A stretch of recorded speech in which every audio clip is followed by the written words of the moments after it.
Story. Happy Thursday morning, everyone in America. Happy Thursday afternoon, everybody in the European time zones, and a very wonderful evening to everybody around Asia. This is the biggest news story of this very moment. Thursday, August 19th, planet Earth. Facebook announces Horizon Workrooms, a virtual meeting space with avatars, spatial audio, because you're in a VR environment, you need spatial audio, as I predicted, a whiteboard, and more in beta on Oculus Quest 2. It wasn't long ago. It wasn't long into a recent press briefing I attended in virtual reality when Mark Zuckerberg showed up to talk about the metaverse. And this is already being covered by the whole goddamn internet. CNN says Facebook wants to hold your next meeting in VR. New York Times says, can Facebook make virtual reality happen for real this time? Washington Post says Facebook pushes VR for remote work, but practicality, cost, and nausea may stand in the way. And Engadget says Facebook gets VR meetings right with Horizon Workrooms. CNET says virtual Mark Zuckerberg showed me Facebook's new VR workplace solution. USA Today says Facebook's Horizon Workrooms wants to bring VR to the workplace. And that's just a tenth of all of the Financial Times and CBS, and everybody's coming out with a comment. And Facebook itself took to Twitter to say, introducing Horizon Workrooms on Oculus Quest 2. Your new virtual meeting room to sketch, brainstorm, and collaborate with your team, no matter where you are. We think it's one of the best ways to work if you can't be physically in the same room. Trying to see if there's other kind of thought leaders that have been tweeting out about this one. Dave Weiner, surprising to see he just says Zuck's vision of the future, which it certainly is. And so what does this thing look like? Well, it looks like you're in a cartoon boardroom is what it looks like. And Michelle sent me a DM. Bless her heart. She says, super excited. She works at Facebook and she joins us here in Tech News Around the World almost every day, which we appreciate greatly. And she just DM'd me 3 minutes before we came in the room here to say, super exciting official launch of the virtual workroom. I started using it prior to launch with my team, and the experience gives a sense of really all being in the same meeting room and using the same drawing board. And there's photos from the Verge article that I just am tweeting out now to the Tech News Twitter account, so you can see what it looks like at TN8TW, as you can see above my head here in Clubhouse. And there's a carousel of 5 photos. And yeah, you looks like you're in a cartoon. You're in a cartoon land with the other participants in a very nicely designed boardroom with a circular table, so everyone can see each other. And then there's a TV screen on the wall that everyone can see, so that other people can appear via the TV screen, I guess. I don't know. And then you can share the screen to share what's on your laptop on the screen so that everyone sitting around in this cartoonish circle can see it. And it looks pretty cool, I got to say. And the article says, Facebook is bringing the office to VR. It wasn't long into a recent press briefing. I was sitting at a long U-shaped conference table with a handful of other reporters, our floating torsos bobbing over our chairs as Facebook CEO beamed in. A giant floating display nearby showed other Facebook employees dialed in from the non-VR world to watch us through their computer screens. So that's really cool. So it's people who aren't in VR can also participate, and that's how the TV screen on the wall functions.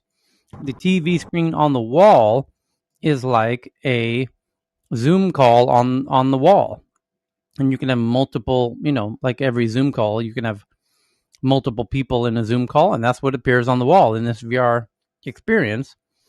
And I guess people who don't have VR, when they watch the screen, it would be interesting to see what they see. I imagine they see something similar to these photos that are on the Verge's website. It was there that Zuckerberg first appeared through his webcam before donning a headset and teleporting into a chair at the table as his own legless avatar. We were there to preview a new app which Facebook is describing as an open beta for the Oculus Quest called Horizon Workrooms. It's the social network's first stab at creating a VR experience specifically for people to work together in. After spending over an hour in the workrooms, I can see its potential as a more immersive way to communicate with people who are physically apart, but I don't see it catching on beyond the most diehard VR enthusiasts anytime soon. That said, I can see this experience becoming compelling for more casual users and potentially those who are totally new to VR in the years ahead. While an incremental update to Facebook's VR efforts in its own right, Workrooms fits into the social network's broader ambitions to own the next computing platform. Those are the key words right there. Facebook does want to own the next computing platform, which is VR, and build the so-called metaverse. Zuckerberg went so far as to recently say he wants Facebook to be primarily thought of as a metaverse company, a sci-fi concept that says we will all one day spend significant chunks of our time in a fully immersive digital space, or as Zuckerberg puts it, an embodied internet. Yeah, because you're actually living in the websites now as an avatar, but that avatar becomes more and more lifelike over time, for sure, with more technologies as we go. So the journalist also says, what impressed me most about Workrooms is the way that it brings parts of the outside world into VR. Up to 16 people in VR can be in a workroom together, while an additional 34 people can join over video call without wearing a headset. A companion desktop app lets you beam a live feed of your computer screen over the virtual table space. Thanks to the Quest's hand tracking and front-facing cameras, a virtual representation of your physical keyboard sits underneath your screen for typing into a bare-bones web app Facebook built for note-taking and managing calendars. There you go. Oh, there's a little video as well. Okay. So when the person is talking, their hand gestures match whatever they're doing, and their mouth is matching, and their facial movements match. Their eye blinks are supposedly matching. And we assume that the hand gestures of the avatars sitting in the room with you, that the hand gestures are controlled by either wearing the rumored upcoming Facebook wristbands that can then sense what the hands are doing and where they're located. That's the best guess. Or it's using the camera on the outside of the VR headset. And that's why we need JT in the room. Is JT not here? That's unfortunate. So anyways, that's the big story. And there's a little video clip. Oh, there's a couple of video clips. One with Mark Zuckerberg even. And there's a very large blackboard with white chalk. So it's like a chalkboard that anyone can walk up to and start drawing on. But maybe they, yeah. People can stop in and collaborate quickly, but it's really great for focused work. So it seems pretty cool. There we go. A little look at the future of remote collaboration. So that's the biggest story of the very moment, not surprisingly. JT is in the audience. Oh, yeah. JT, John. Yeah. There he is. There we go. John is there too. John Madison. Okay, there's John. Yeah. Okay. Hands up in the air. Hello. JT. Hey, JT. We were just talking about Facebook's big announcement in the past few hours about Horizon Workrooms, a virtual meeting space with avatar spatial audio, a whiteboard, and more in beta on Oculus Quest 2. Yeah, I saw the article. Mark talked about doing a lot of virtual collaboration in the metaverse or in his virtual workspace. And so he talks about doing a lot of meetings in VR. And this is not, this is not something that people should look, past with I guess, they should take it very seriously, because I think what they're trying to build here is the future of spatial computing. They're trying to build a personal computer on the VR headset, and some of the things with especially the API pass through, experimental pass through. I think all that is going to enable one to create an actual home office in their environment without needing to have an actual personal computer. So this is actually very, very big for the company, and they actually announced on their on their website, Facebook Connect, that they're going to be launching their virtual event in late October. So they're going to make huge announcements with regards to the metaverse, and obviously the future of AR and VR with respect to how that plays a role in that, and more other things to come. So that's going to be huge. Yes, let's get that article up. It's Facebook Connect is the name of the event, right? So Facebook Connect will be October 28th. Let me tweet out the webpage now. It says save the date. Facebook will occur virtually on October 28th. And timing-wise, it should connect well with tech news around the world. So we will likely live stream that. And we might even VR live stream that. Who knows what kind of virtual world we'll be in by October. So, yeah, looking forward to that. And what do you imagine they're going to show on Facebook Connect? No doubt they'll give a bigger preview of Horizon Workrooms, and it might come out of beta around then anyways. What else do you expect them to announce there?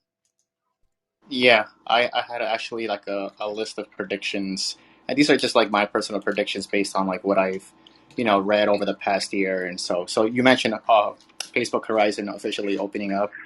They're probably going to discuss their metaverse roadmap, discuss the future of their smart glasses and their smartwatch, which is supposed to be releasing this year. So they might give like an official I guess announcement on that.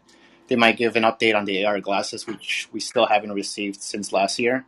And also probably just new features to the Spark AR Studio for Instagram and Facebook, filter stuff like that. They might even like introduce a teaser to the Quest Pro, because they've been hinting at coming out with a new one. And also just the latest VR features like the API pass through. They might give some more robust examples about how to use AR in the VR headsets and their mixed reality, I guess, future with regards to that. Those are just like some things that I've been, I guess, keeping my eye on, and it would make sense for them to make those announcements. Okay. Thanks for that, JT. The next big headline at the moment is also about Facebook. It says Facebook for the first time shares a report on the most widely viewed domains, links, posts, and pages on Facebook in the US in the past 3 months. And why are they doing that? Well, they're doing that because there is a tool available that shows the most engagement content, which there's a name for it called CrowdTangle. And CrowdTangle shows Facebook's top 10, most engaged pieces of content each day, and nearly every day it turns out to be videos by far-right political commenters such as Ben Shapiro and Dan Bongino. And that has led many journalists and people in general who are familiar with the CrowdTangle daily results to conclude, understandably, that or understandably assume that Facebook is primarily, has a whole lot of far-right content. And that's why, assumedly, Facebook has now released this data set of the most widely viewed content, which is very different from the most engagement content. So what people see the most and what people engage with the most are two totally different things, because the most viewed content turns out to be cat videos. And the most engagement videos turns out to be political discussion videos. When we say engagement, that means pieces of content that people are clicking on and liking and sharing and commenting on, which they don't do that much of with cat videos. Although there's an endless stream of cat videos or cat photos and whatnot. And because Facebook was getting this, what they feel is an unfair reputation for being far right, they don't want to be perceived that way. And they know that's not the most viewed content on Facebook. And that's why they've now released, for the first time ever in their whole history, the most viewed content, which of course they control. And they can control what is the most viewed content. And they can also, to an extent, can somewhat control what is the most engaged content. So I think it's no doubt they've known this issue for a while. They could easily control what's the most viewed content and make sure that it's not far right leaning.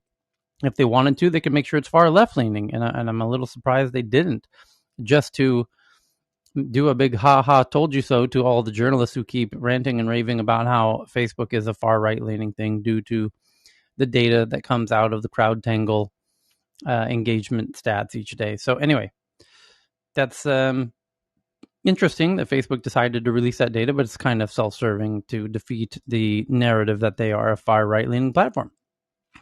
So the third biggest headline of the moment is, well, actually, there's one related to the previous one, which is that Facebook's new report reinforces its narrative that most content in the newsfeed is not news, because when it's the most, it's cat videos, which isn't news. Yeah, so most of the content in the news feed is not news, it's cat videos, but doesn't provide enough data to make meaningful conclusions.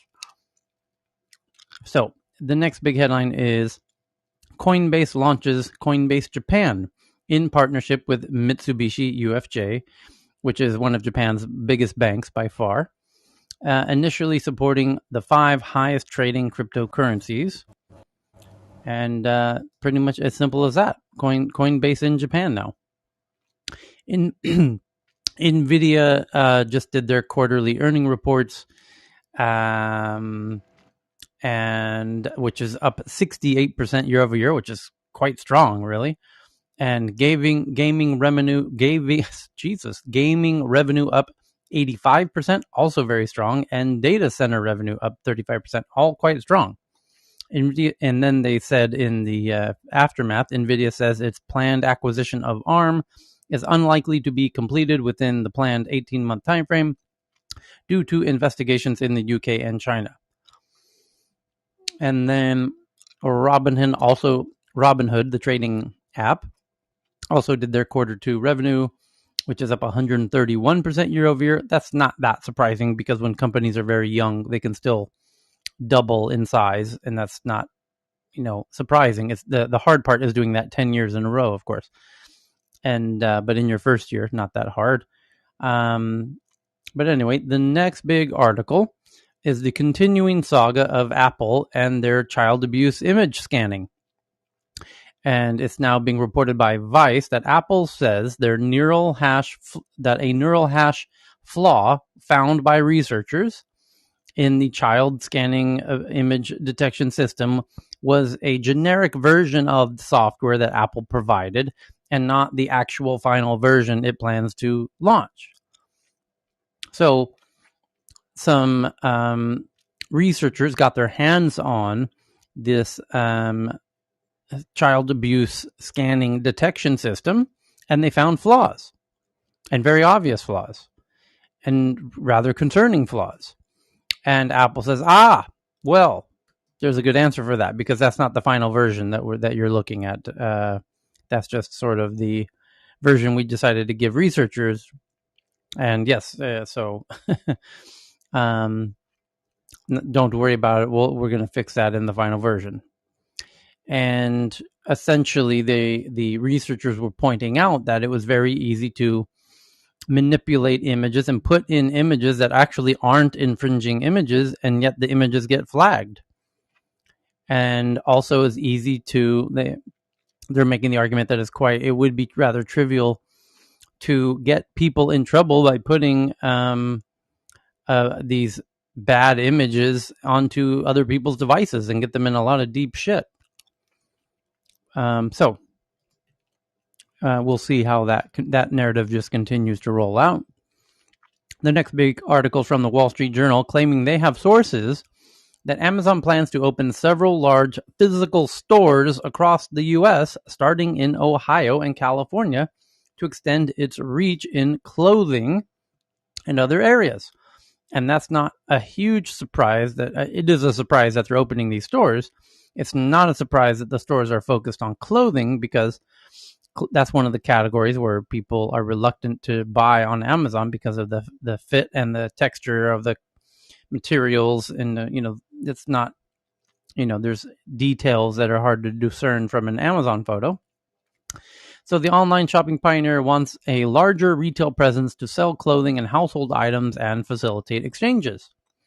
So if you buy something from Amazon online, now you've got your own kind of Amazon Genius bar to take it back to if it's not working properly. And that in itself is a huge benefit. Tyler. Yeah. It's really interesting that you mentioned the state of Ohio. I spent a few years there, and for people in the West, I think people realize that it's politically a swing state.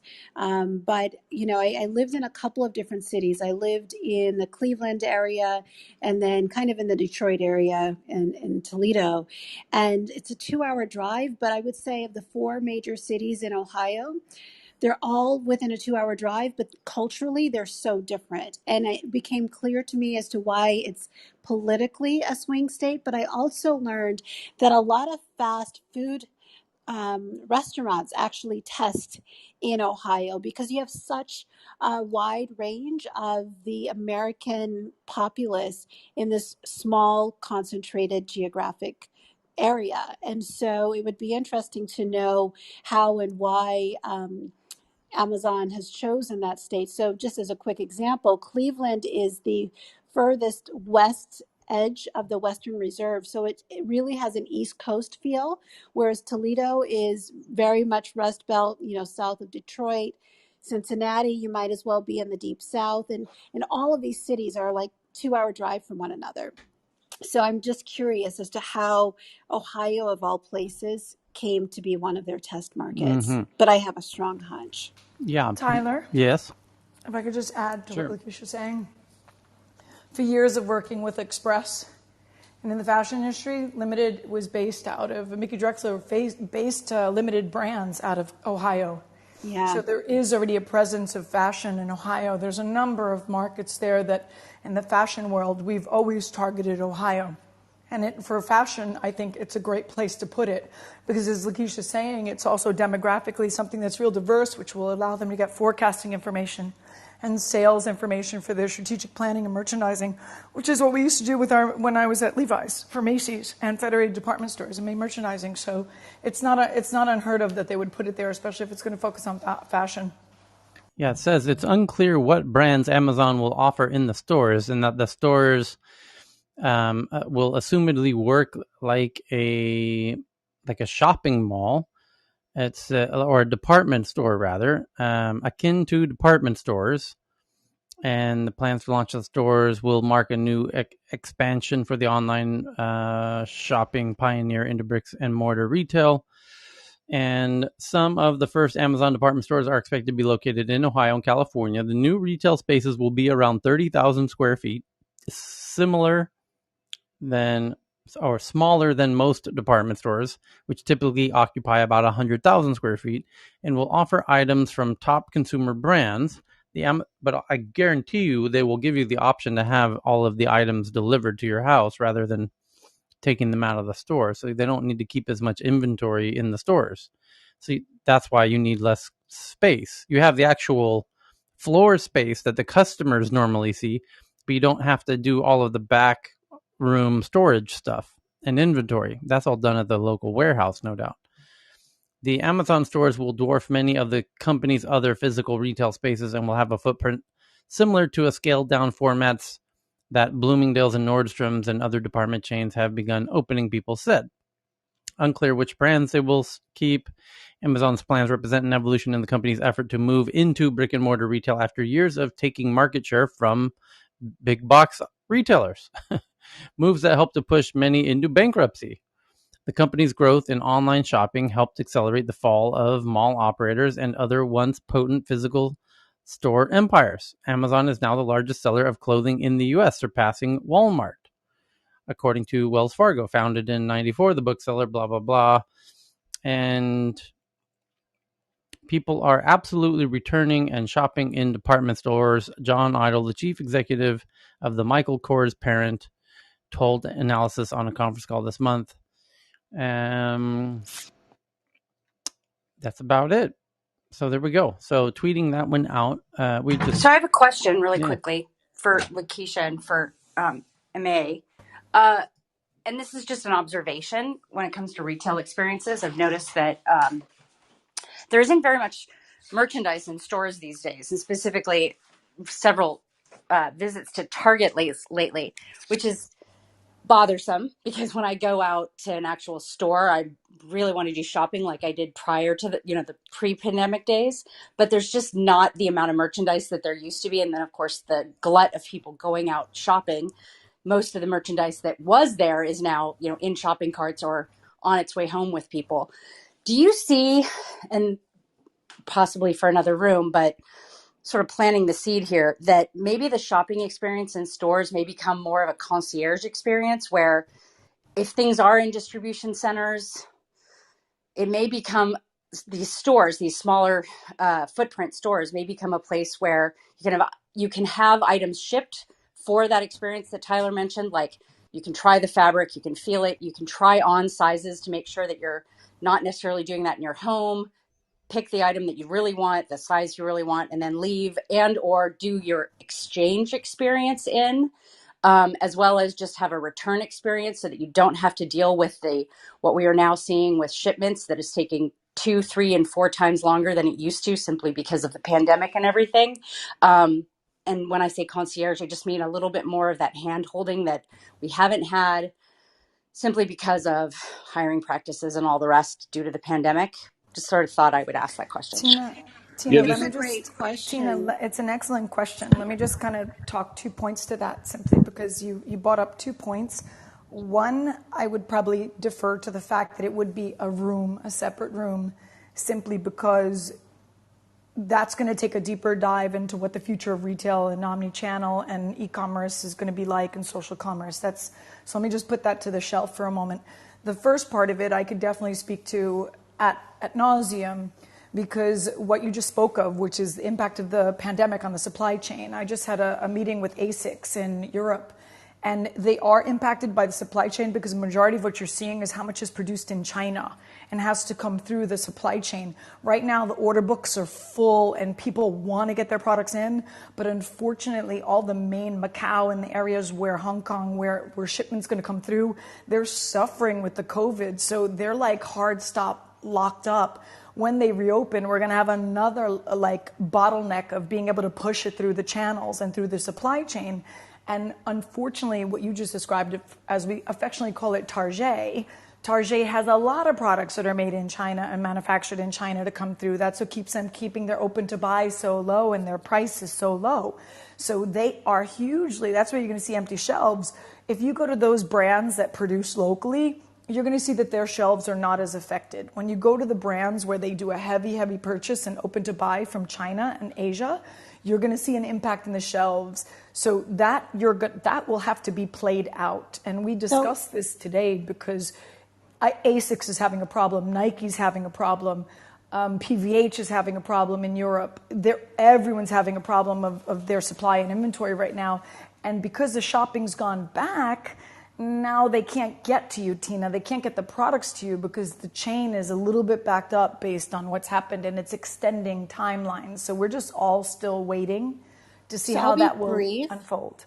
I'll be brief. So I agree that it's the supply chain. Part of it is COVID. Part of it is an imbalance of where the shipping containers happen to be. So when COVID, the first wave hit, most of the containers are still in North America. And so shipping prices have gone up. So particularly when you're talking discount retailers, they don't have the same kind of margin. I had a similar conversation with a very, very good friend of mine who is senior vice president at Giorgio Armani over the weekend. We talked about, actually, I invited him into this space because he's doing some things around high tech and fashion. But I agree that it's a deep dive.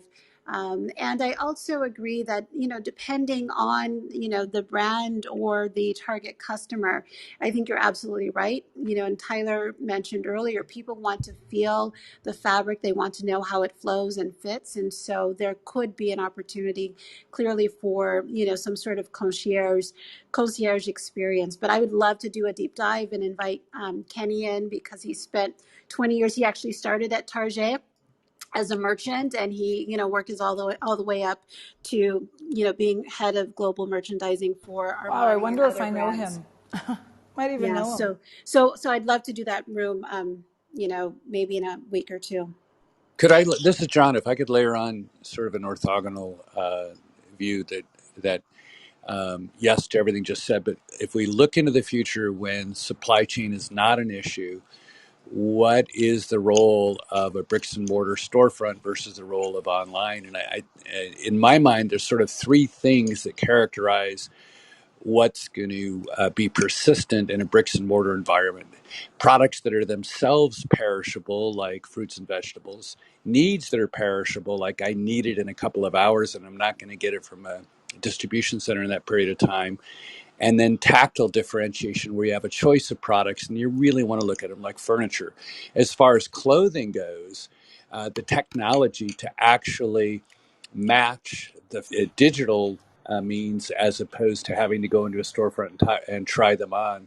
So I think that there's some principles that can sort of forecast what's going to end up in the bricks and mortar, and it's going to be perishable products, perishable needs, and where tactile information it becomes critical in making a choice. Absolutely. Just real quick, while we're talking about that future deep dive room, I see my good friend Rick Rommel in the audience. So once Cal is back with us, I think, Cal has to lead the discussion. And Rick, would love for you to be part of it, because he ran the private label at Best Buy. So in the tech space, but he has a wealth of information in this space. So I don't want And to overstep John, my I bounds. just wanted to point something out that you were really spot on, because it's already happening. There's a gentleman by the name of Wakir who's working with Italy right now and retraining the Italian couture pattern makers, training them on pattern making via AI, and he's doing a fantastic job. And in that context, that's fantastic to see how fabric will be saved if it's moved to AI, and then we educate the existing couture pattern makers to do that, because pattern making is quite a challenge. And I mean, this is what I studied at FIT in New York. So I'm specifically drilling into fashion because that's my area, that's my jam. But when I speak into the fashion space, I'm speaking into the space of mainstream fashion, and retail is broken out into several verticals, and there's electronics all the way to luxury. But when you talk about fashion, there's also like fast moving goods. In fashion, you have fast fashion, and you have middle tier fashion, you have sportswear, you have accessories, you have luxury. So when you start to look at the streamline, yes, people can kind of share what they're saying, but John, you hit the nail on the head. The experience is going to change for every single one of those verticals. But the way that we can see AI and technology really helping is to conserve waste. The fashion life cycle and the fashion supply chain is the most wasteful out of all of them. It's just horrendous, and we're still trying to wrap our heads around this one. So from that context, I mean, I would say that there has to be specifically like that understanding of like the pattern making, the boards, the storyboard, the sample creation, the development of the fabric and shopping the market and bringing that all forward. And that's going to all roll up, like you just said, John. It's going to roll up. A lot of that's probably going to get computerized, if not already, some of it. And and then and we'll see how and it and spans out. and consumer designed in the first place. So once you put Correct. all those technologies together, the consumer doesn't look for what they want; they can construct what they want, It's and going to be less. MTO. It's going to be MTO, made to Yep, order. That's yep, what we yep. want. One MTO. We Exactly, want made to order, one exactly. to one. And that's what this guy's doing, which is pretty badass. I'm going to find him and try and get him in here. Could He's you? from Amsterdam. Yeah. It's Do you mind amazing. back channeling me with his name when you find it? Yeah, absolutely. Yeah, He's because actually I'm got a working company on it. here in Amsterdam. Okay, I'm working on a technology that may be very relevant to that. But Okay, I will put yeah, you in contact and with him. what? Thank you. One other orthogonal consideration is I think what Amazon is doing has been inevitable for a long period of time. Something I've thought about for well over a decade in terms of what's the end state look like. But what remains, I think, a really big issue is what are the antitrust implications of where you own the bricks and mortar and the digital distribution channels, and what kind of natural monopoly does that look like, and how does the FTC address that? Because I think it's like a natural meta monopoly when you control both channels. Okay. Thank you all. I love that we had this discussion, and I'd love to be involved in whatever's going forward because this is fascinating to me. Girl, there'll probably be like 100 rooms at this rate. Mm-hmm. So Tyler, this is Ranjit. So I think this is addressing one of the other problems which Amazon is facing, that they are giving low importance or low priority to the small mom and pop shops. So by this way, they can onboard the small merchants through these physical shops and then guide them how they can perform well to the online. And Tyler, probably where's your this is bell? the another way by which Amazon can be more connected to the merchants, because now if they are coming online, they are selling stuff, but probably there is a very less connect between merchants and Amazon.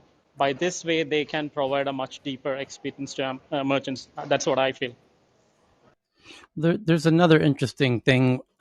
One of the articles we read last time we met here 8 hours ago, which is that that data and analysis is coming to brick and mortar retail, perhaps most notably in Amazon's own Amazon Go markets, where there's already reportedly cameras everywhere and bright lights everywhere, and not only singular cameras but dual cameras that can have kind of biscopic measurements, so that they can really articulate and know where your eye tracking is happening on store shelves in real time, the same way that happens in e-commerce, where your mouse and your eye tracking happens when you use the internet as well. And e-commerce sites know objects that you looked at and didn't even click on, and then can advertise those to you later, depending on how long you looked at them. But they can start applying all of the same e-commerce digital data trickery into brick and mortar with cameras and sensors of all kinds. So it's not a surprise now that all of that whiz-bang gadgetry exists and all the sensors exist, and now Amazon, being a data company, now wants to get into brick and mortar, because it's not just ordinary brick and mortar anymore. It's data enhanced brick and mortar, and that gives them an asymmetrical advantage against all the other brick and mortars who don't adopt all of those sensors and cameras and whatnot that they obviously will. So they will continue to dominate with an unfair asymmetrical digital enhanced advantage. So the next big headline, shall we, is Intel details its Alder Lake lineup coming this fall, which uses 10 nanometer process and offers hybrid performance and efficiencies. Who cares? Facebook says it took action against 12 COVID vaccine misinformation super spreaders, but disputes the claims that those 12 super spreaders of misinformation were responsible for 73% of misinformation on Facebook, as was reported by many publications and outlets. So there's that one. Next up is Microsoft has made changing the default browser in Windows 11 unnecessarily complex, drawing criticisms from other browsers like Firefox and Opera, which people would like to change to but can't figure out how. And so they're calling out Windows for their age-old tricks. This is precisely, all the old school geeks will recall, this is what got Microsoft in deep shit the first time around, because they had Internet Explorer and they made it embedded and difficult to change the default browser to something other than Internet Explorer. And that was what led Washington, D.C. to build up the antitrust case against Microsoft, which ended up playing and becoming a huge dark cloud over the heads of everybody at Microsoft, and kind of turned their bright skies to gray. And not coincidentally, they started losing their pole position around the same time. So old habits die hard, I guess. Now that they are no longer in pole position, I guess they feel like they can go back to their old tricks. of making their browser difficult to replace. So the next headline is Toyota says it will cut production in Japan by 40%. They're from Japan, by the way. And they're cutting production by 40% next month due to global chip shortage. After touting its ability to insulate itself, car maker says it will cut the production in Japan by 40% in September. The global semiconductor shortage has finally started to bite at Toyota. And next one is from Axios, and they claim they have sources that OnlyFans, which is where people sell exclusive content to their fans, and only their fans, hence the name OnlyFans. And yes, if you're thinking porn, you are correct. OnlyFans is essentially a porn site that connects the porn content creator or artist directly with their fans. And so OnlyFans is struggling to find investors, possibly due to hosting adult content. Pitch deck shows it predicts a $5.9 billion in 2021 and $1.2 billion net revenue. OnlyFans, the online creator platform known for its adult content, struggling to find outside investors.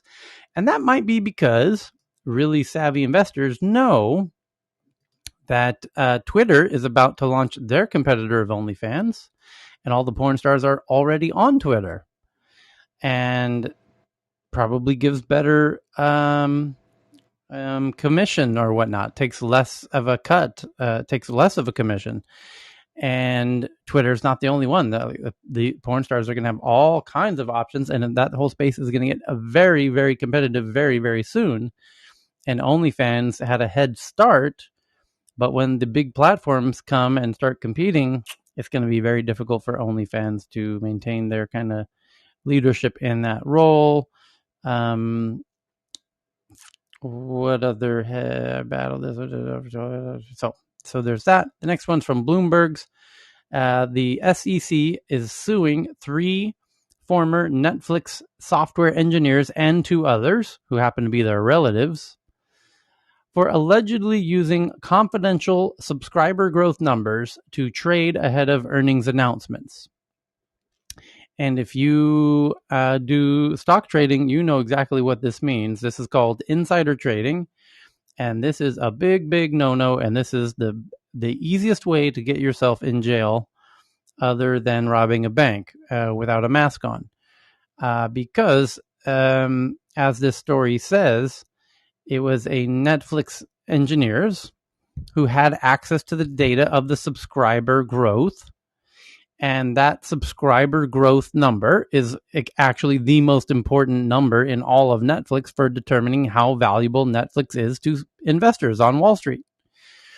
And if you know if the subscriber numbers are above or below what is expected by Wall Street, you can make a lot of money very, very quickly. Let me explain.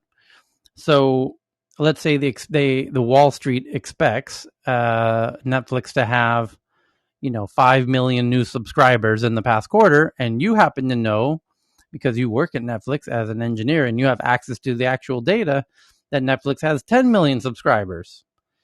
And that means the stock price is going to jump, 10% in the day after they report the data publicly. And if you know for certain, like 100% certainty, that the stock's going to jump at least 10% the next day, you then could theoretically, although highly illegally, go borrow as much money as you can get your hands on and invest it in Netflix, knowing the price will go up 10% the next day. And if you could manage to get $1 million, then better than that, if you put the money into some trading platforms like Robinhood, which give you 100x of a multiplier of whatever money you're gambling with or investing with. So you're essentially able to invest $100 million once you've put in $1 million. And so you bet $100 million that the stock's going to go up, and it does go up 10%. You just made $10 million in 24 hours. However, the SEC is not stupid. They're watching for certain behaviors, like people making large bets 24 hours before an earnings report is made, and they will investigate those people to find out if they potentially had any connections to the company. And it turns out that these engineers at Netflix had told their brother, who doesn't work at Netflix, to make the bet on Wall Street in the trading platform. And they made $3 million overnight. And that got the attention of the SEC. And now they're all going to spend a lot of nice family quality time together in a very beautiful concrete box with nice steel bars.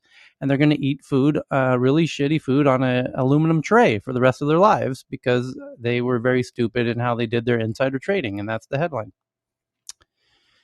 So the next big article is from Bloomberg that Tencent says it will get, which is China's biggest tech company, the maker of WeChat, which is their biggest communications app. And in fact, it's a super app, which is their biggest payment system. And the way to do everything in China is through WeChat. So anyway, parent company Tencent says it will give an additional, watch this, $7 billion to aid the Chinese government's wealth redistribution plans. Oh, China. So what this means is, and then they warn investors of more government regulations to come. So the beatings just keep on coming for Tencent. In the past 12-ish hours or so, the CCP chairman, Winnie the Pooh, Mr. Uncle Xi himself, Xi Jinping, made a big announcement that China needs to more equally distribute the wealth to prepare for the next stage of China's growth. And that means that the wealthy people need to expect higher taxes, essentially, wealth redistribution. And so Tencent, according to Bloomberg, Tencent says it's going to give the government $7 billion to aid the Chinese government's wealth redistribution plans without being taxed. And it's worth noting that Tencent's value has dropped somewhere in the neighborhood of 30-35% in the last 6 weeks due to government regulations. Like, they've just been really kind of brutally cracked down on. And despite that, or maybe because of that, Tencent said, you know what, let's just give them an extra $7 billion, just as a tip, just to stop the beatings, perhaps. Quite an interesting move for a tech company to give its government $7 billion. That's really highly unusual behavior.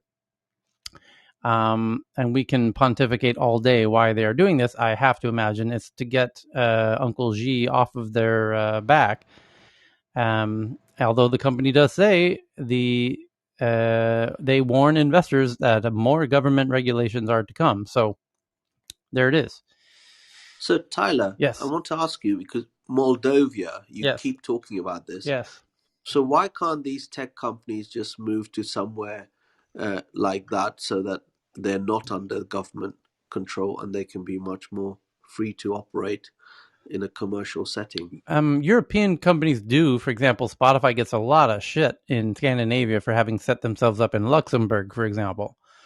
And there's benefits to that. It comes with other costs, but the companies do this in some parts of the world. I don't know that Chinese companies are able to do that in the same way that European companies do, because you have multiple states as part of a, and I don't know that like Tibet would be beneficial to set up in for a Chinese company. So I think they can set up in Hong Kong, but strangely, a lot of them don't. So I don't know. It was, I believe, if I understand correctly, and this is not my area of expertise, but from what I understand, Shenzhen was giving out some kind of benefit to companies who set up there. And I believe Tencent did set up in Shenzhen for that reason. There was sort of government tax benefit like programs to build your company in Shenzhen, which the government was trying to build up over the past 20 years. And it's been one of the fastest growing cities on the planet over the last 20 years, in part due to that reason.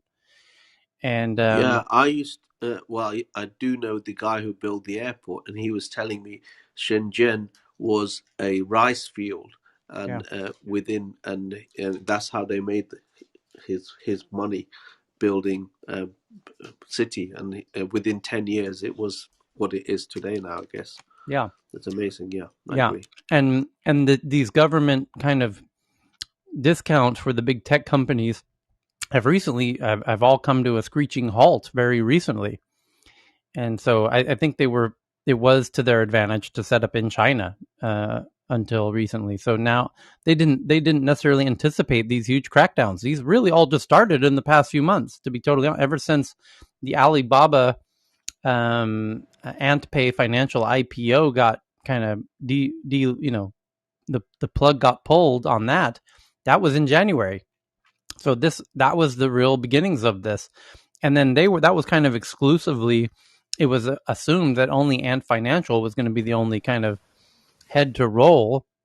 And it didn't become more broad scale and until, let's say, January, February, March, April, around maybe May or June is when we started seeing the more widespread crackdown and a lot of other heads starting to roll. Anna Marie, you're in the region there. I think you spend a lot of time in Shenzhen. You want to add to that? Anna Marie? Hey, sorry. I have a mask on, so I'm not sure how well you guys can hear me. Yeah. Well, I think you're spot on that I don't know that any company that has a formal business entity in mainland or Hong Kong, frankly, would have anticipated what's been going on in the last few months.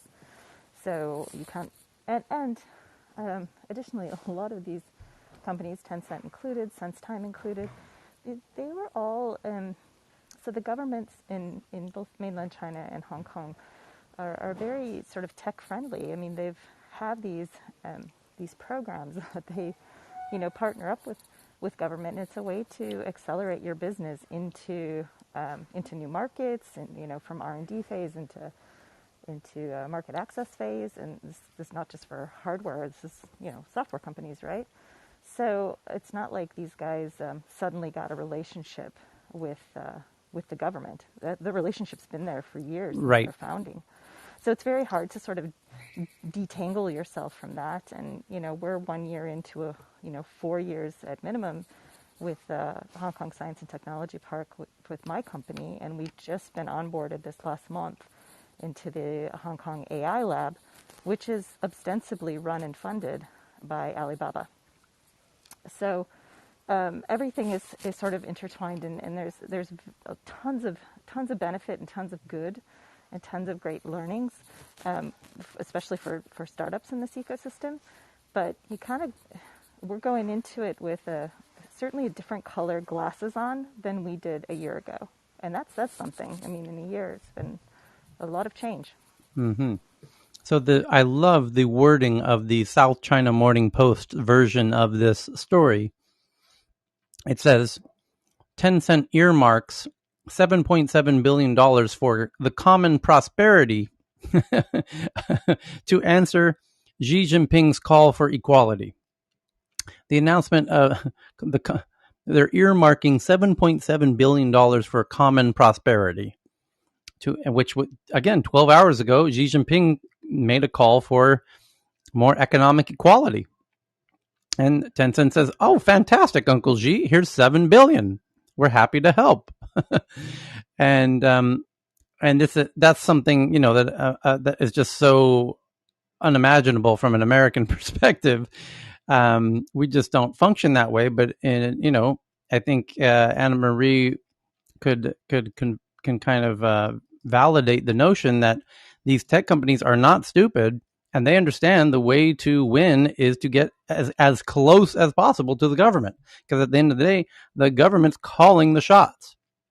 So it's not in your interest to try and fight them in court the way that the American tech companies are doing currently, where you have Facebook fighting with the FTC and going back and forth in appeal court, over antitrust, and Google and Apple are now going head to head in a very American way. It's a very adversarial relationship, and the Chinese companies don't do that because the government's not going anywhere.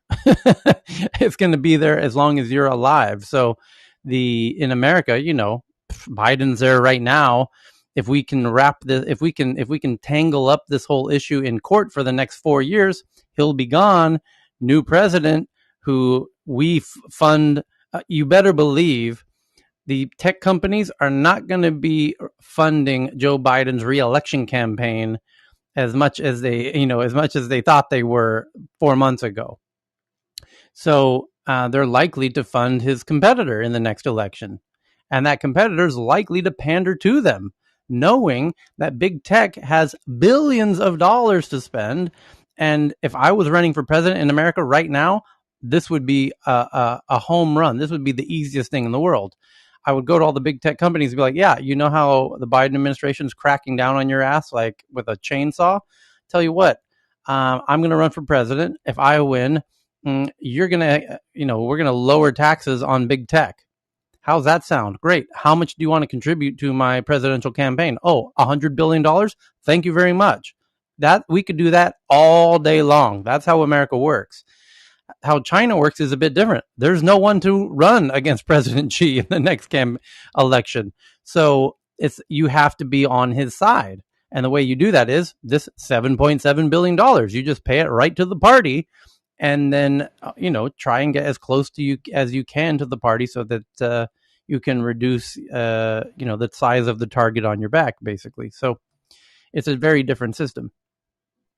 Yeah, it's amazing to me how they could do that, and it's sometimes really unfair where Amazon is not paying anything, and me, a very, very negligible, forgettable person who is making nothing, I get like warnings from the US, from Canada, and here in Ethiopia. So it's just, I'm always screaming tax time where everybody is kicking my, my butt. You just put a conspiracy theory in my head, because in America, it's kind of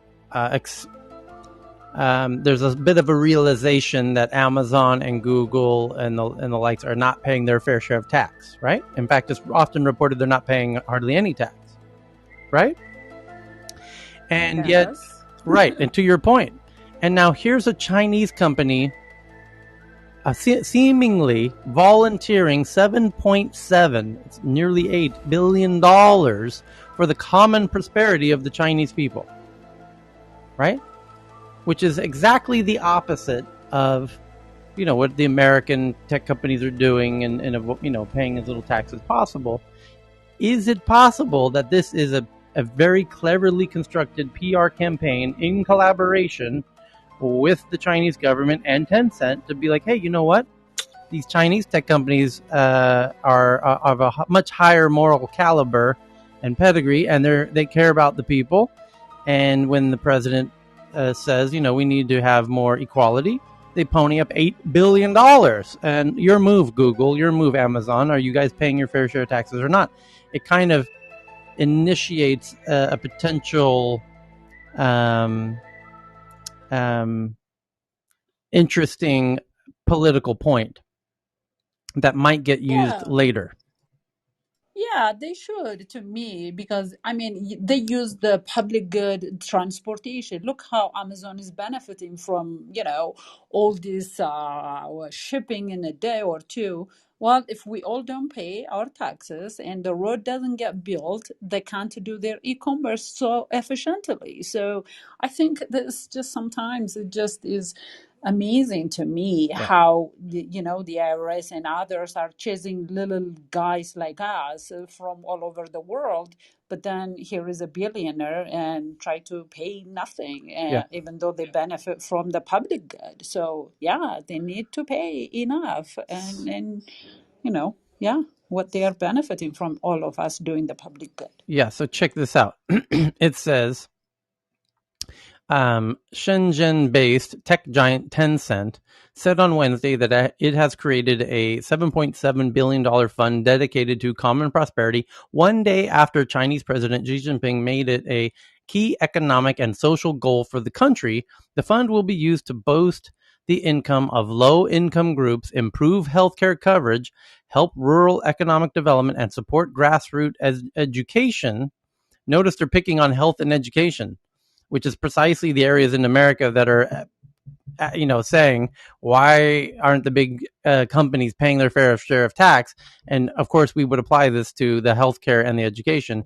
Interesting that they're specifically naming it in this PR piece that they put out here. Tencent said in a midnight statement hours after its call that, where does it say it here? As a Chinese tech company blessed by China's reform and opening up, Tencent has benefited greatly, and so we're contributing back. Wow. I have to imagine this is a little bit of a coordinated effort between Tencent and the government, and contributing, earmarking the money for education and healthcare in a way that is meant to kind of anger Americans about how their big tech companies aren't doing anything while their education system and healthcare system is lacking. So really interesting. They're like the lead investor. Tencent is like the lead investor on that program. Yeah. Tyler, you want to check if there's any hand raised? I think Jay and Heyman is in the room. Here's Vinay and Jay. Okay. And someone named Yvonne and Jay. Okay. So sorry, I didn't notice earlier. And here's Samir. Okay. So, just really interesting headline, that one. And then the next one is from, we got Tencent, a survey of 11,000 U.S. adults. What percent, here's a fun opportunity to play our favorite game, Tech News Jeopardy! According to Pew Research, America's most prestigious research institution, a survey of 11,000 American adults. What percent say that the government should restrict false information online? Whoever gets closest gets one more point. And our 60%. Lakeisha says 40. 60. Somebody said 40%. Tom says 40. 70. 35. 80. Let's hear a few more guesses.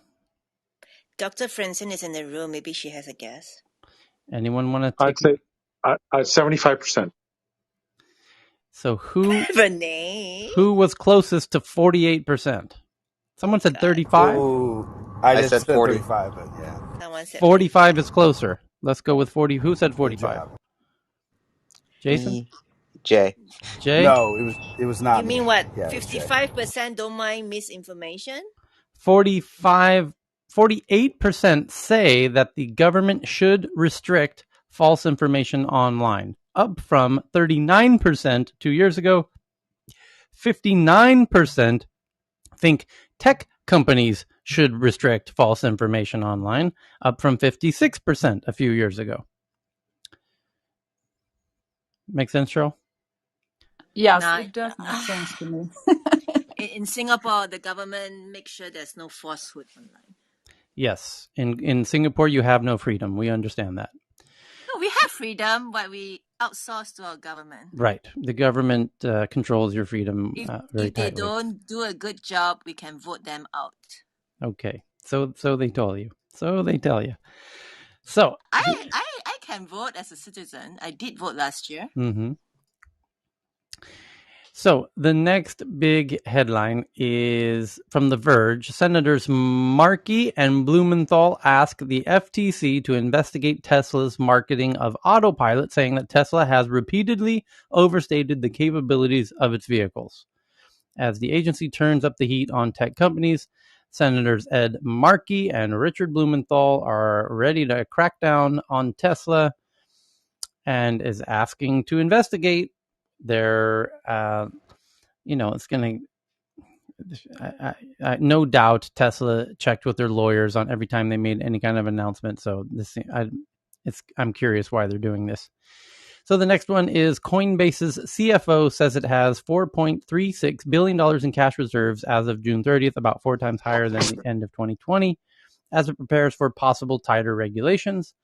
E-commerce infrastructure startup Nacelle raises $50 million from Tiger Global. Oh, wait, before you go to the next one, the reason they're doing that is because of the report that came out about how many crashes are due to autopilot. Right. That makes sense. and Dr. Francine Hardaway. Welcome back. And I just invited. There we go. Hello, Francine. The next one is a Crunchbase says VCs have invested $1 billion in crypto security so far in 2021, up 10 times since last year. As technologies for securing crypto wallets and transactions become more popular, Netflix says it now is rolling out support for spatial audio on iPhones and iPads. Fantastic. So when you watch Netflix, the new Netflix app on iOS 15, it'll have spatial audio. Tyler? Yes, Francine? I wanted to, I couldn't get unmuted. I couldn't get unmuted, but I wanted to comment on the last article because the reason that they're investigating is because those cars on autopilot, and I think it's something like 11 of them crashed into emergency vehicles. That's right. We read that headline yesterday that there's now been 11 accidents of Teslas crashing into emergency vehicles like fire trucks and ambulances and police cars which is truly bizarre because those are the most visible objects on the road from a human perspective. So why is the algorithm having trouble avoiding the most visible objects on a road, which are actually designed to be highly annoyingly visible? Well, and that's why they're having hearings. Right. Yeah, and that they should. I believe they're potentially two separate issues. One is what the hell's going on that you're crashing into, of all things, that. I mean, it would be less bizarre if they were crashing into mailboxes. I mean, because those don't have bright lights spinning around, and maybe it is the bright lights that are causing it to crash. Apparently so. Maybe there's something about how emergency vehicles operate that just confuses the algorithms or whatnot. So no doubt we'll find out, and we should find out. It's quite concerning. So then, well, they don't get blurred like us, right? I mean, some people, when you don't have good visions at night, you kind of get blurred vision at night. But I don't know if the algorithm is trying to read those colors and getting blurred, worse than the human being. Mm-hmm. Well, and I was thinking the other day when you did that headline, I wondered if, how emergency vehicles have those like that sensor capacity to flip the light at a street light to red, or the strobes. Yeah, that's what I didn't know if that was something that could have been throwing off the systems. Okay, so the next one is from Financial Times that after the grocery delivery startup GoPuff recently raised $1 billion, a workers' rights group says drivers for GoPuff at 35 locations across America saw their hourly rate drop by $4 on average. Okay. The Hamburg-based Sports Alliance, which offers tools for the fitness industry, increased, including for payments and bookings, raises £60 million. Google outlines MUM, an AI model it plans to use to improve Google search by answering users' fuzzy information needs, quote unquote, that aren't formulated into specific questions. And Berlin-based Moss, MOSS, which offers virtual credit cards and other services, raises $29 million. And Baidu, which is Google's the Google of China, has raised $1 billion in a heavily oversubscribed bond sale. And the question is, how much are they going to contribute to Uncle Xi's, social community benefit fund? And what else? That's pretty much it. No, here's an interesting one. Twitter adds support for Twitter Spaces in its new APIs and says it hopes developers will build new products that let Twitter users and any user of their own app, non-Twitter users, even any app user, find Twitter Spaces more easily. So now developers of any app can include Twitter Spaces in their apps, essentially. And more interestingly, I discovered yesterday, with the help of Cheryl, that Twitter Spaces, which is their version of Clubhouse, which is a carbon copy clone, and full credit to Clubhouse for pioneering this very much loved innovation and of social audio. They deserve complete credit for this. And I think it's actually a bit reprehensible that it's been copied the way that it has. So just in full transparency. Now, having said that, I have been vocal about the fact that whoever makes it easy to embed a social audio room or space, such as the one we are in now, into a web page will have an asymmetrical advantage in visibility and distribution. The same way that YouTube did when YouTube made their videos embeddable in any website or any blog. And you learned when that technology was new.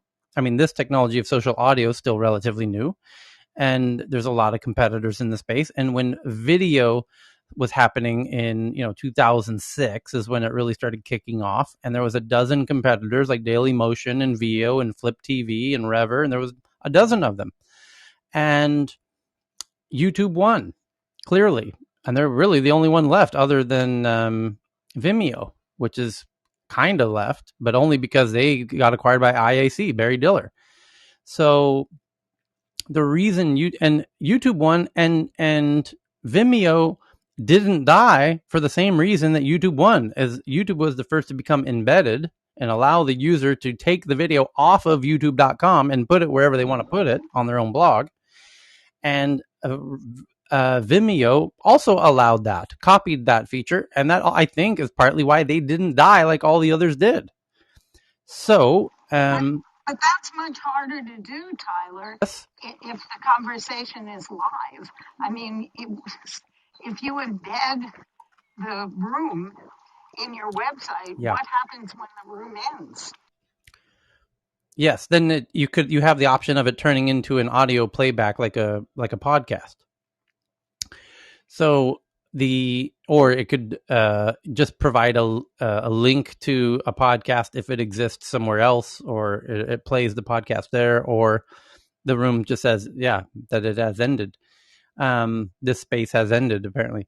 But, or it that's what mine is. Mine is embedded. My room, my Karma Club room, is embedded now on Spotify. Yeah. So I say this because yesterday, Cheryl invited me to a Bloomberg room on Twitter Spaces talking about Afghanistan. And I opened it in a browser to see if it would work, and it did. And it worked inside of my Chrome browser. I didn't need the Twitter app at all. I just was in Chrome. I went to twitter.com and opened the DM she sent me to the space, and the space opened in my browser. What that means is that Spaces work without the Twitter app. I wasn't using Twitter app at all. I was using Chrome. And Twitter Spaces works in Chrome, which means Twitter Spaces can work on essentially any website, and that similar to YouTube videos play inside of Chrome outside of the YouTube app. So if Bloomberg had embedded that room, by the way, there was 2,000 people in that room that we were in. If Bloomberg had embedded that room into every Bloomberg article about Afghanistan, of which they have dozens at the moment, then at the bottom of every Afghanistan article in Bloomberg in every language around the world, not a surprise there would be 2,000 people in that room. I'm actually surprised it wasn't 5,000 people in that room, but it wasn't embedded is the point. But imagine if it had been. And the fact is, it can be. Now it can be. And Twitter's now announced today, in the past few hours, that they're allowing for the APIs to enable all kinds of people to create rooms and monitor and have all the data about who's in the rooms, who's not, all this stuff. So the fact that Twitter's is now on the precipice of enabling this, I would again behoove our beloved friends working diligently on Clubhouse to contemplate very seriously the ability to embed rooms outside of Clubhouse. as I've been saying that for many months now, but now more than ever. So the next big article is Amazon is emailing some third-party merchants warning them that Congress's proposed antitrust reforms could limit their ability to sell on Amazon. And podcasters say that Apple's Podcasts Connect, a requirement for using its new subscription product, where users can subscribe to podcasts through Apple Podcasts, but also be paid subscribers to Apple Podcasts. So podcasters can now monetize their podcasts, where they have a free version and a paid version, and maybe as Sam Harris does, where the free version ends, halfway through the podcast.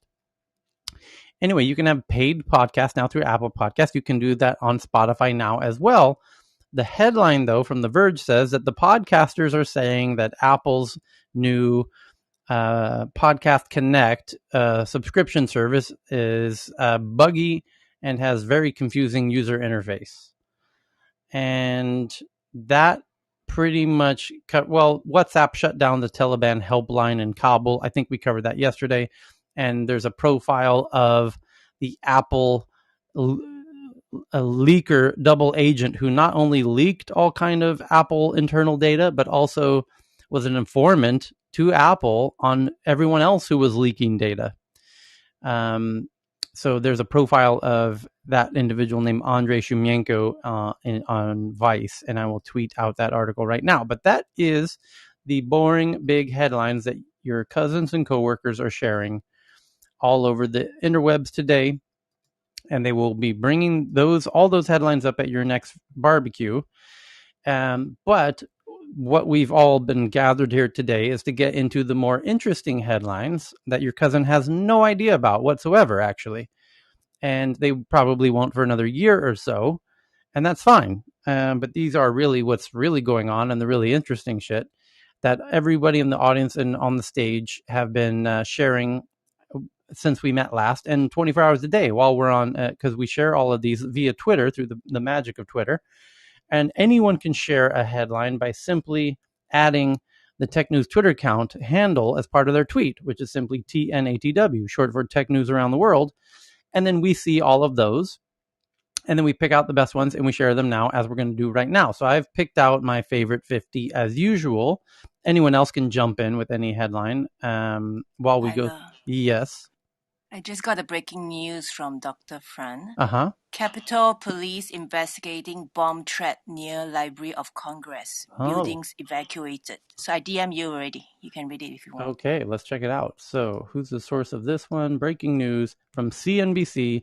U.S. Capitol Police respond to report of suspicious vehicle near Library of Congress building, and the Library of Congress and the adjacent buildings have been evacuated. U.S. Capitol Police are investigating what they are calling an active bomb threat from a truck parked near the Library of Congress, as staffers at the House office buildings were ordered to evacuate.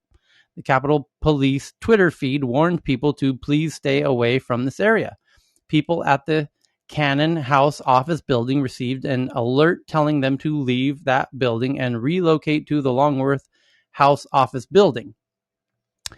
And it has tweet. Now check this out. I'm going to tweet this article out for a very important reason, because this article that I'm tweeting right now from CNBC has actual tweets embedded in the middle of the article, where they took the code of the tweet, embedded it in their website, in the middle of their website. And I can like it and comment on it and tweet my reply to it right on the CNBC website. It's all embedded right now. That's right. And guess what?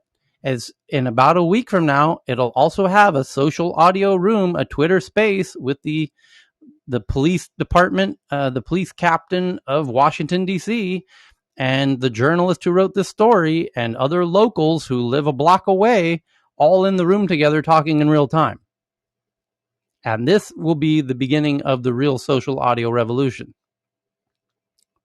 because that's going to transform journalism, because you're going to have people within a block who probably know stuff that no one else knows in the room saying, oh yeah, that truck appeared yesterday afternoon and I saw a guy come out, and then the journalist who wrote the story is going to be adding stuff, and then the chief of police is going to be making comments, and it's going to change news as we know it. But please do look at the CNBC article I just tweeted to the Tech News Twitter account and scroll down and notice the whole heart of the article is in fact the tweets that are directly embedded and likable and clickable, just like a YouTube video. And there, I just gave a heart on the article from the U.S. Capitol Police without leaving the CNBC article. It's kind of wild. It's like a YouTube video embed, but it's a tweet embed. And the point is the Twitter Spaces will also be embedded.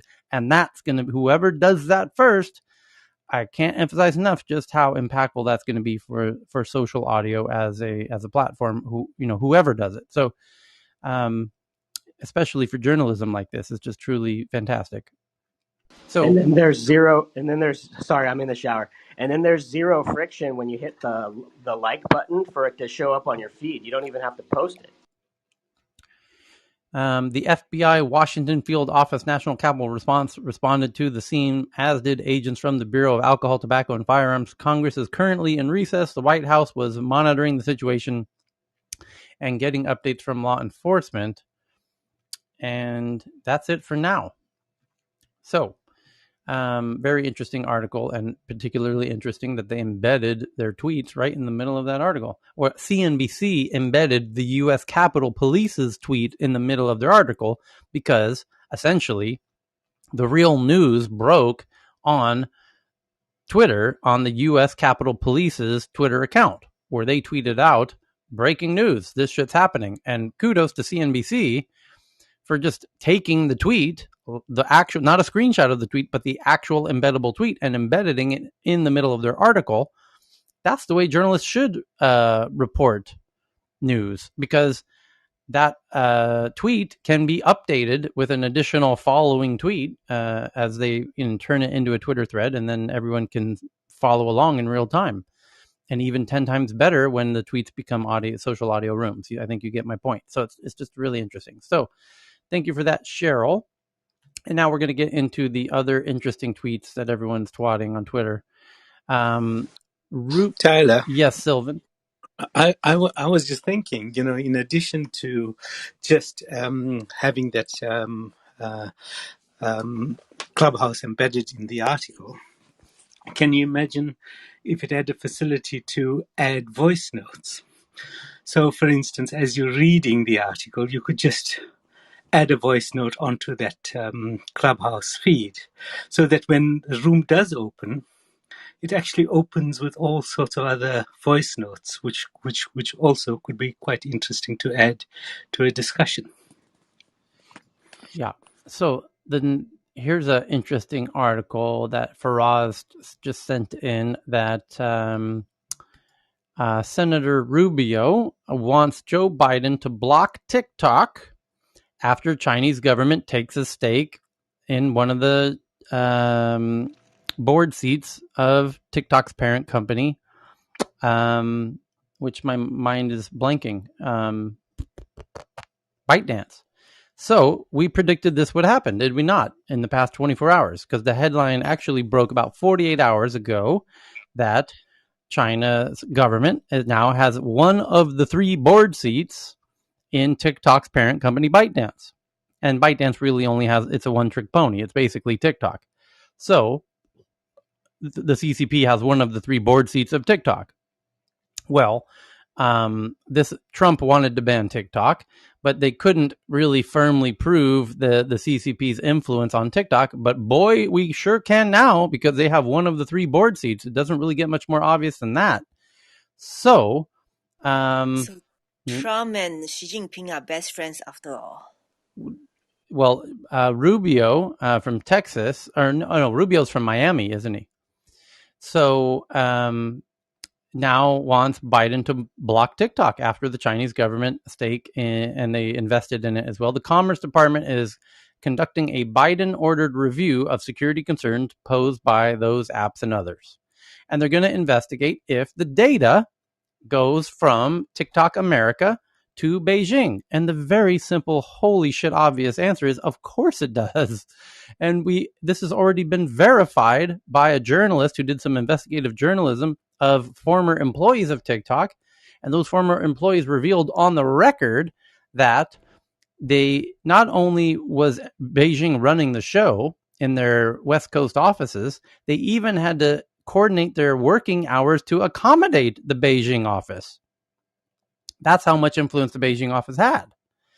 That the Californians were working on Beijing hours. So it's, you can investigate all you want. I can help you with that investigation right now. Fuck yeah, there's the data's going over to Beijing. And this is the issue. By the way, there was a headline 12 hours ago that Germany is now saying, don't use Zoom, because the Zoom data goes to America, which, by the way, also goes to China.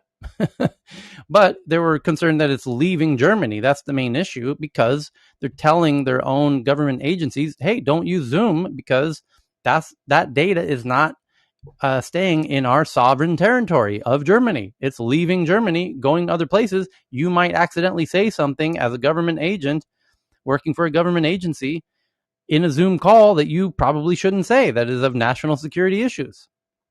And we can't guarantee that data is secured because it's not being stored on German servers or in the German sovereign cloud, as you will be calling it in the very near future. Because governments have woken up and realized, holy shit, this data is going everywhere. Yeah, of course it is. We geeks have known this since the internet started. And now the politicians figured this out about, 6 months ago.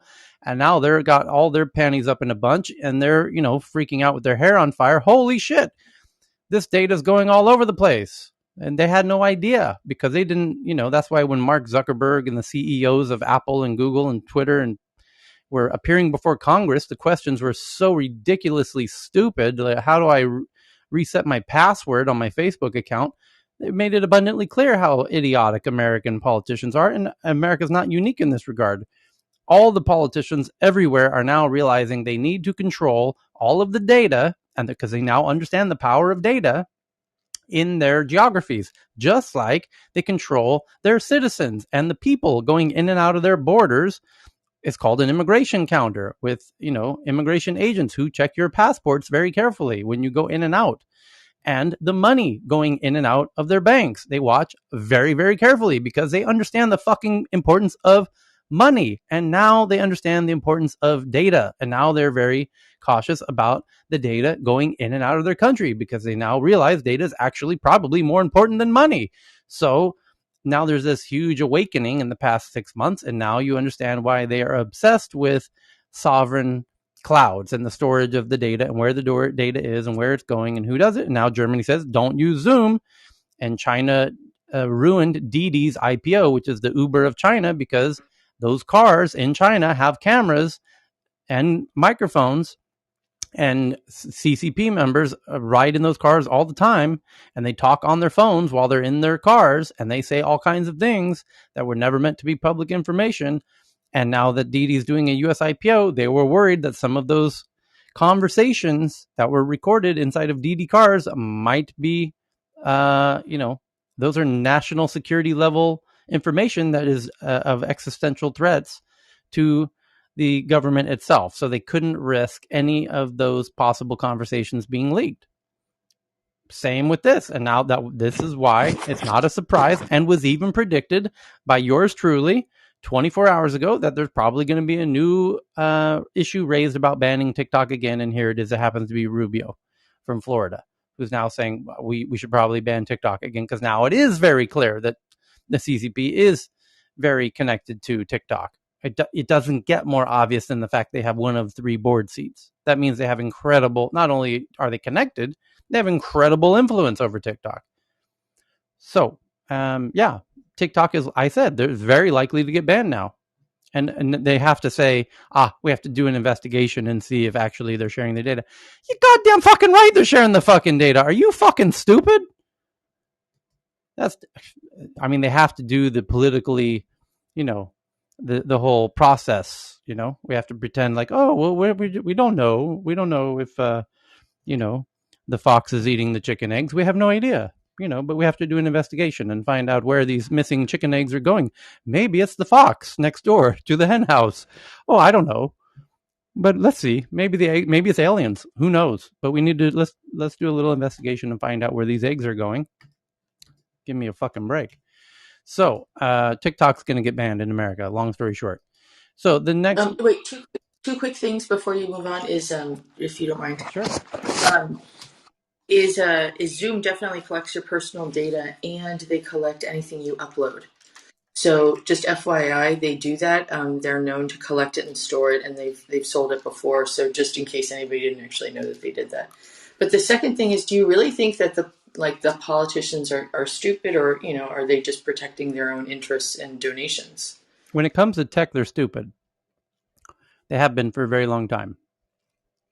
They only recently, as I said, we know this because of the Senate hearings with the CEOs of the tech companies. And if you listen to those hearings, holy shit, is that embarrassing. That's the most embarrassed I've ever been as an American. And that's saying something. We Americans have plenty to be embarrassed about.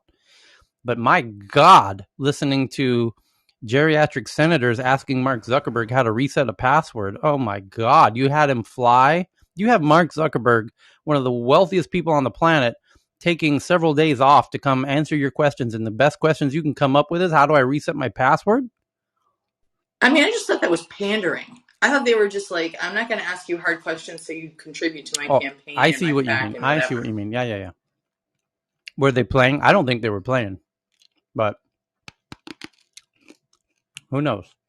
Either way, it's not a good look. So the next headline at the moment, Abu Dhabi builds the Middle East's first ever quantum computer in collaboration with Barcelona-based Kilimanjaro Quantum Tech. So the quantum race is on. Netflix to include mobile games for subscribers, as they said in their quarter earnings report about a month ago. But now the BBC is now reporting it. So apparently it's coming live rather quickly. The firm said Tuesday that the time is right to learn more about how our members value games. And they hired some very key people to do that. And now they're going to do it. And it's included in your Netflix subscription. Now you'll have all kinds of video games to play in addition to movies to watch. Because what they're going to do, this is very tricky. This is very sly shit they're doing. You as a Netflix user, they track the data of how long your average session time is. That's their main metric. And they know that video gamers play for hours and hours and hours, 8 hours. And now the average viewer time on Netflix is going to go from, 2 hours to 4 hours on average once they add video games. And now they're going to tell all their advertisers and partners, our average viewing time is 4 hours. What's YouTube's? An hour and a half. So you should be dealing with Netflix because we have double the average session time.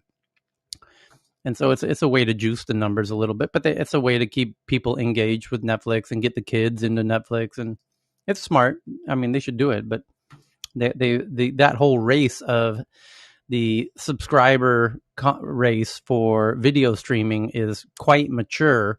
All the low-hanging fruit on that tree has been picked.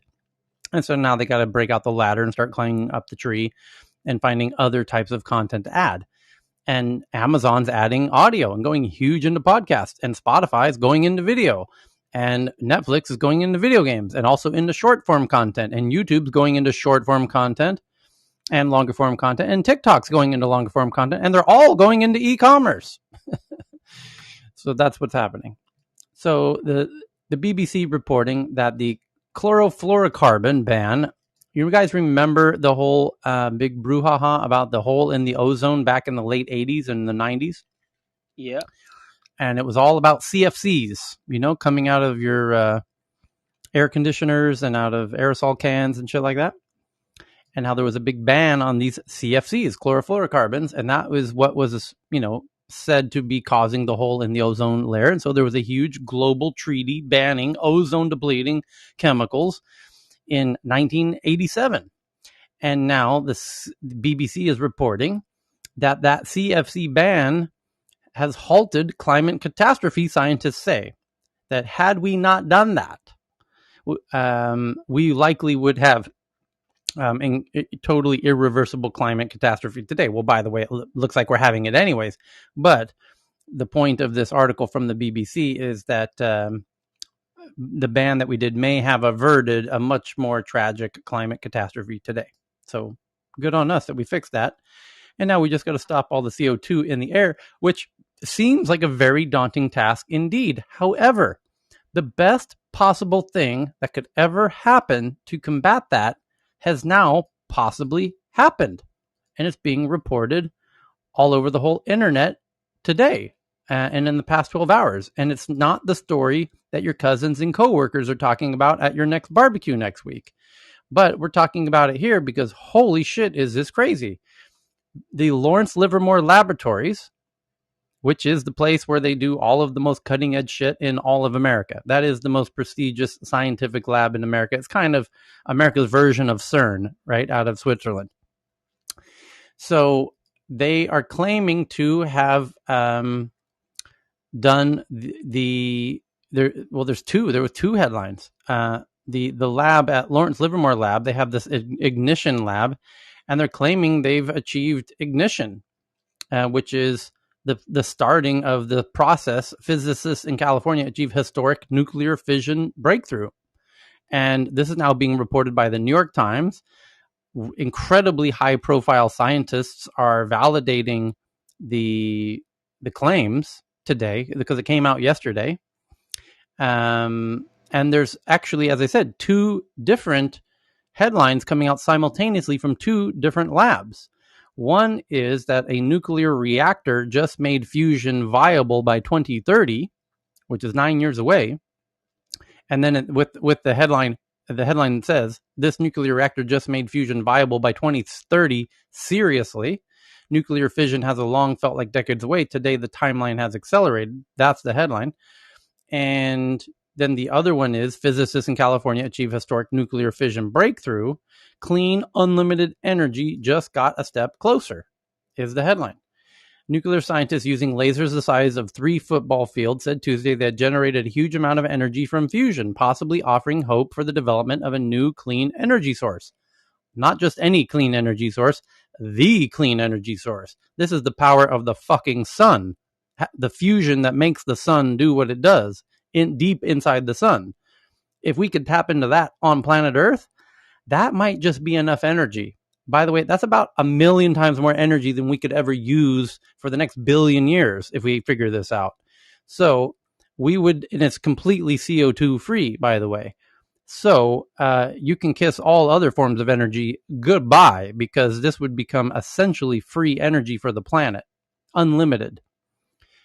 And it's now, so here it says, experts focused their giant array of almost 200 laser beams onto a tiny spot to create a mega blast of energy, 8 times more than they had ever done in the past. Why didn't they think to do that before? Although the energy only lasted for a very short time, just 100 trillionths of a second, that's pretty fast. It took scientists closer to the holy grail of fusion ignition, the moment when they are creating more energy than they're using. You see, you get that?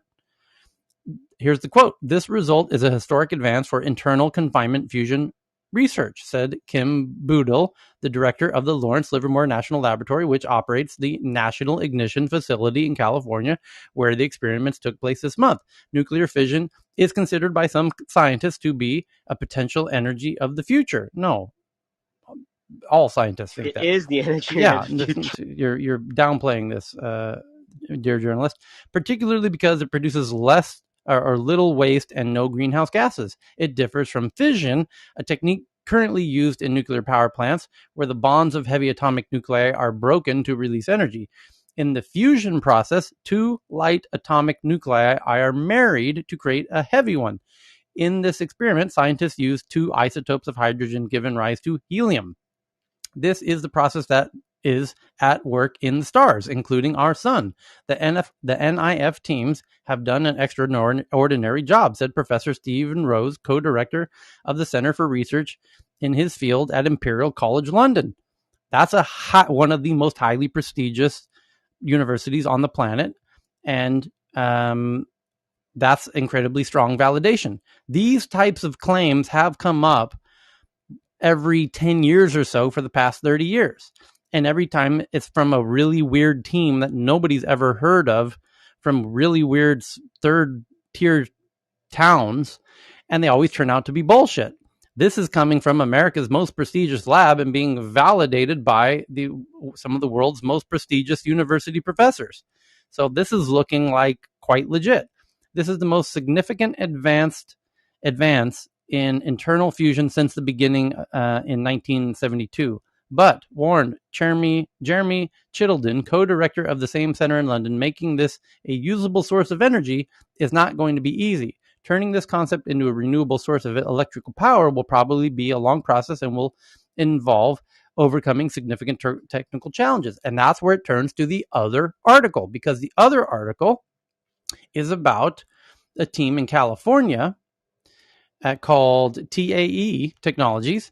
The world's largest private fusion company has announced it will have a commercially viable nuclear fusion power plant by 2030, which puts it years and even decades ahead of other fusion technology companies.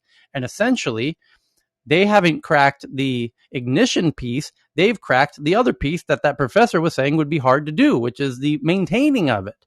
So you have two separate labs, both in California, by the way, Livermore Labs in California. This TAE Technologies also in California. And if they obviously needed to have lunch next week because they're Actually, Tyler, yeah. I was involved with TAE because when I was at the Web Summit conference, I ran into Dick Kremlick, who's the founder of NEA. And he said, if you want to help me work on this project, which is going to produce free energy for the rest of humanity. Yeah. So it's actually, the company is like 5 miles or 4 miles away from where I live in an industrial building. Yep. Nobody knows what they do. So I visited the facility. I was supposed to bring them funding from UAE. But I think the challenge they have is, and this is not because I know the CEO, no, he was CTO back then, but now he's CEO. He was actually, Chris and I went to the same school at UCI, and this is... and this is a work that started by a professor at UCI. So the CEO was a student of this professor. And the way you could crack this code is to really decentralize it, bring a lot of, genius mind from science and math to work together, because one company cannot solve this. And when I was there, I actually spoke with people that came from Google. I met the former Secretary of Energy. It's a big problem. It's a big problem, but the opportunities are amazing. But since this is something that brings some memory from, I've been environmentalist, but you have to be environmentalist with the goal-oriented, purpose-oriented mind. And I think this is, as you know, I always listen, I don't talk, but this was bringing some memory from past, and I wish them all the best. Yeah. Hey Cam, I'm glad this is John. I'm glad you connected this with environmentalism, because it goes both ways. So, a la Einstein, everything is just a different manifestation of energy, including matter. And fusing two hydrogens into a helium, releasing the kind of power that we get from the sun, will make power free. But then think about the other direction. When you can convert that free power back into your matter of choice, alchemy becomes a reality. Do we have to destroy our environment looking for rare earth? Do we have to have child labor for some of these toxic mining processes? Do we have to contaminate the water of the earth? Or can we unleash the energy by fusing two hydrogens into a helium and then use that energy to convert, pick a material, iron into gold? So the implications of what would happen in the context of free, unlimited, unbounded energy and the ability to convert mass into energy and energy into mass changes the whole game and has a profound potential benefit for our ability to protect our natural environment and yet meet our material needs. I think that there's also a similar, well, there will be a problem as power becomes easier, which, by the way, the first thing I thought of was Snowpiercer. Was that the beginning?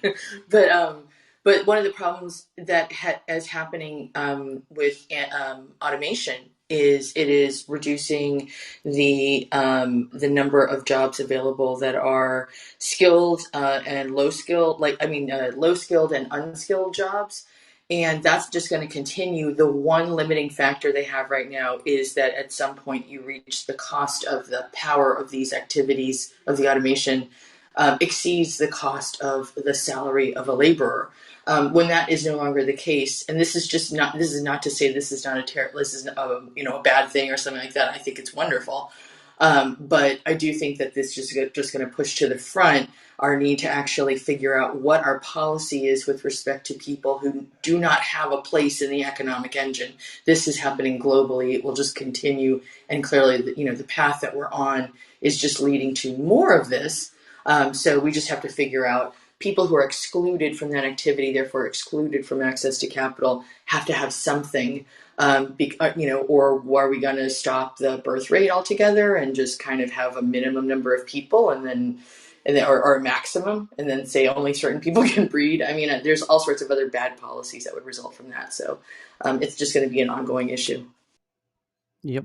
So the next interesting headline is the Taliban is now being theorized by many PR professionals that the Taliban must be working in collaboration with a PR expert because of their surprisingly keen use of viral images and videos, and they're using social media better than most Fortune 500 companies. So it's now being theorized that they are working with a PR professional of some kind.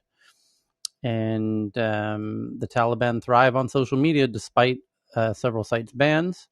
And then the next headline is Faraz has this one about a Barcelona-based Uber-like service for buses and van operators that caters to municipalities, corporations, and educational institutions, unicorns buying other unicorns, as there's consolidation amongst delivery companies in multiple countries, as they all are scrambling to raise enough money to fight each other. This is truly remarkable, this whole delivery logistics battle between all these delivery companies, and we're seeing them raising, tens and hundreds of millions of dollars in every market on the planet. And whoever gets, it's a huge horse race at the moment in each market, and whoever wins in each market will be potentially the next Googles and Facebooks and Amazons and Apples, because they control the last mile and they control the customer. They essentially own the relationship with the customer. And they know that. And then if you win a particular market like the Middle East, you might be able to, you then go to the final championships where you're battling the other semifinal winners in the other major markets. And there's just going to be mass consolidation all over the place. And it's already starting. These companies are raising money to buy out their competitors because it's an insanely competitive space, because whoever wins is really going to reap an incredible windfall. So that's what this headline is about, is in the Middle East or in Spain, one unicorn buys another delivery unicorn company. Chris? It's an unusual situation because, like Uber and Lyft, it's not unusual to see one driver with like 5 stickers on their car. Correct. Like, I work for Uber, I work for Lyft, and so they do have to be really competitive because ultimately it's just whoever gets the eyeballs to get that driver. The driver's the kind of the commodity, right? So. Yeah. So there's another, and as it becomes autonomous, it's going to get even far weirder, because it's really who has the best autonomous technology is really in the driver's seat, no pun intended, and very literally. So they're going to have an asymmetrical advantage, whoever has the autonomous fleet. So Australia and Singapore complete a blockchain-based trial of cross-border trade docks, is the headline. And this is quite interesting that they're doing it over blockchain. And also that there was a similar related article today was a Japanese signature company is doing blockchain-based signatures through NFTs, which makes all the sense in the world, actually, to use that technology in that case. Yeah. Hanko. Yeah, but no one has that doesn't actually matter to people outside of Japan, Cheryl. So don't confuse them by introducing the concept of Hanko and stamps into this.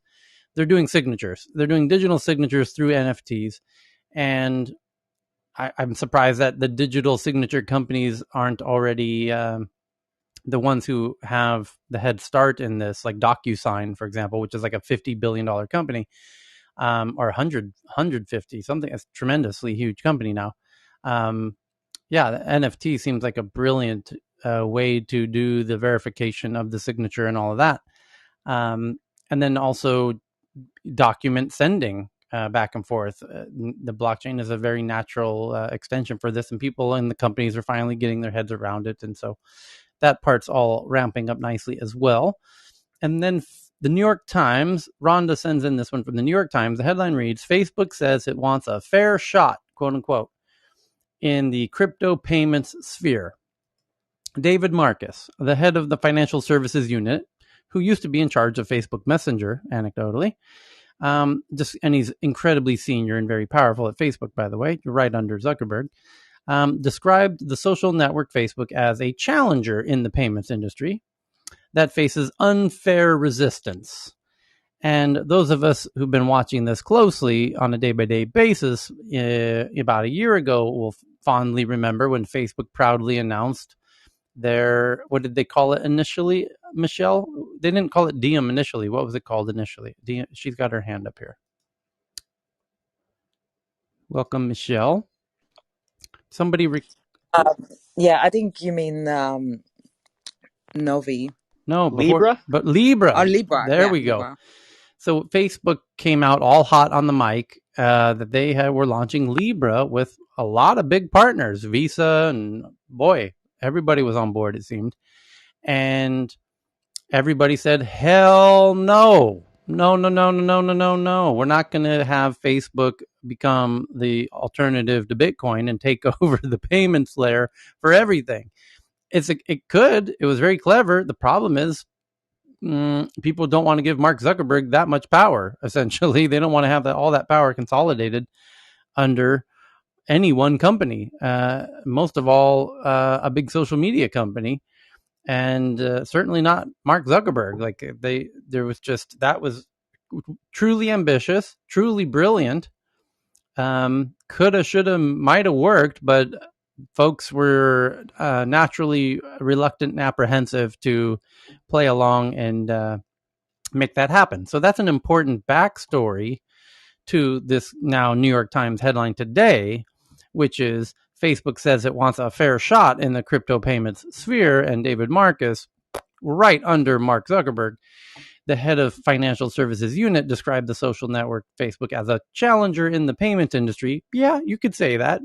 People don't want you to be a big player in the payment industry. The rest of the whole DeFi space really doesn't want Facebook to become a big player in the financial sphere. So he's right. David's right. It faces unfair resistance. Well, it faces a whole lot of very conscious resistance because a lot of the players really don't want Facebook to be a player in the crypto payments sphere. He's right. They're getting a lot of resistance and pushback and friction, and call it unfair if you like. I'm not sure exactly what's unfair about it. I would love to hear his argument for why he thinks it's unfair. Michelle, you have a thought on why David used the word unfair? Well, I would say I think the way they're looking at it is more from a fairness perspective, given that the cut in the middle, the cut of each transaction is very insignificant. So I think it's more like this digital financial inclusion for emerging markets. I think probably from that perspective, it seems, because it does solve for that. So I think that's totally what he implied. Got it. So based on the actual label on the box, based on the nutritional information, based on the, how should we say this, the hardware specs, on the device, it's got a very reasonable kind of rates and whatnot. Yeah.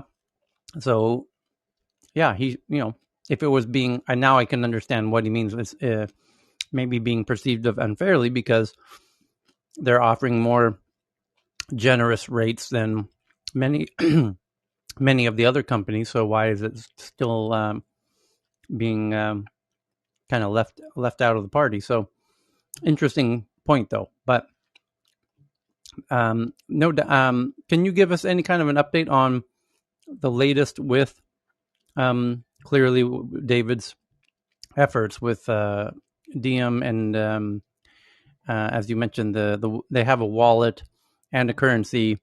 I guess I recall you mentioning they're piloting it in parts of either Africa or Israel, if I remember correctly. Yeah, so it's it's Novi. I mean, there's no official launch date, but the website is up and running, so people can sign up. Okay. Yeah, I think that's as much as I can share on that. Okay, so we'll stay tuned on how it's going. But I'm curious who he's saying this to. Maybe it was just an interview, but it's from the New York Times, and I just tweeted that one out, and thank you to Rhonda for that one. The next one from Professor Asif via a Chinese outlet. It says Huawei Technologies CFO Meng extradition hearing in Canada has now closed. The judge will announce the decision in October.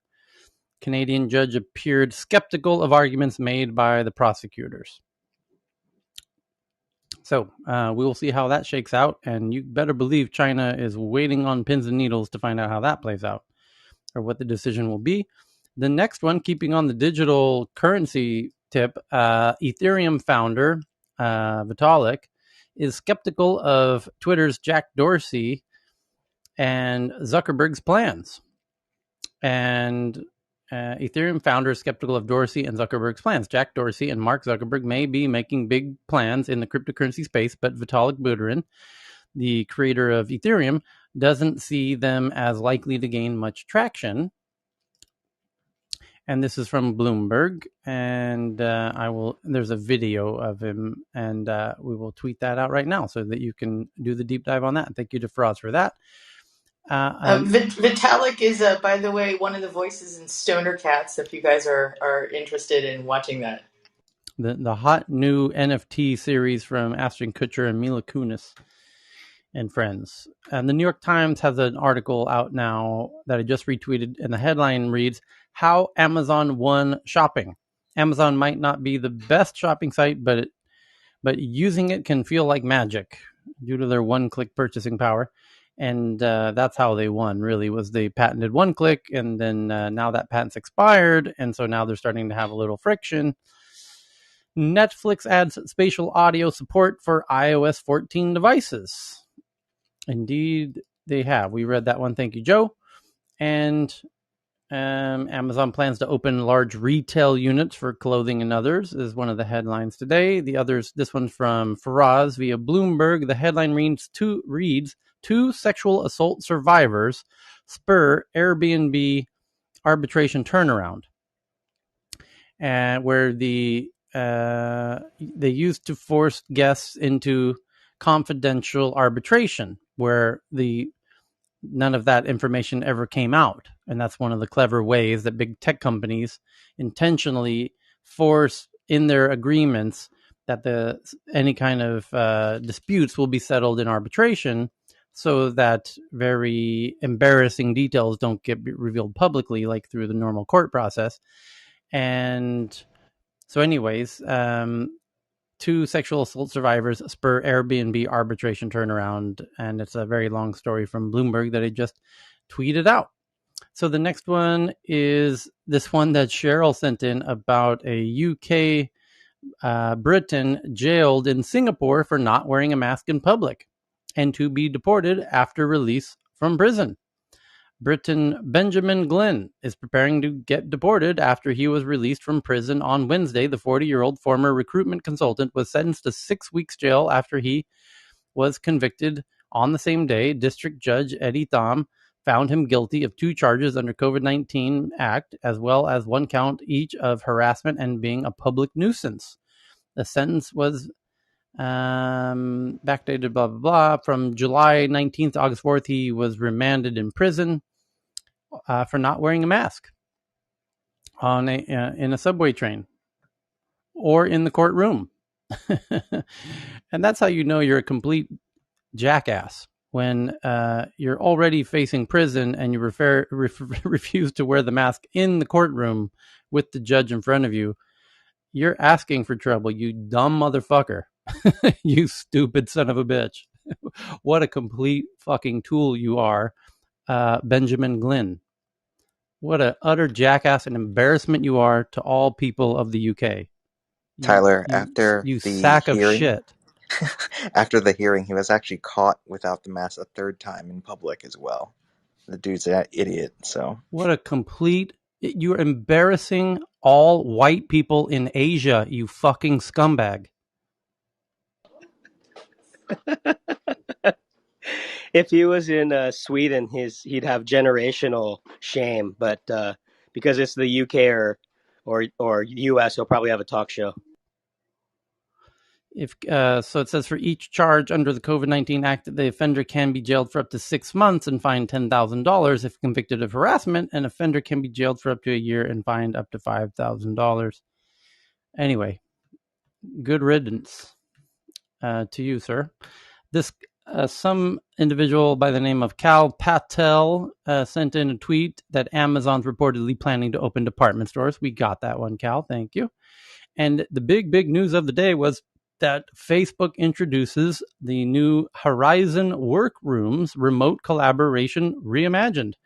And this is the link that our friend Michelle DM'd me, and you can see a video of how it all works. It's basically a VR collaboration space, like a boardroom with a whiteboard and a chalkboard and a big screen on the wall for people who don't have VR to participate with you. It's pretty brilliant, I got to say.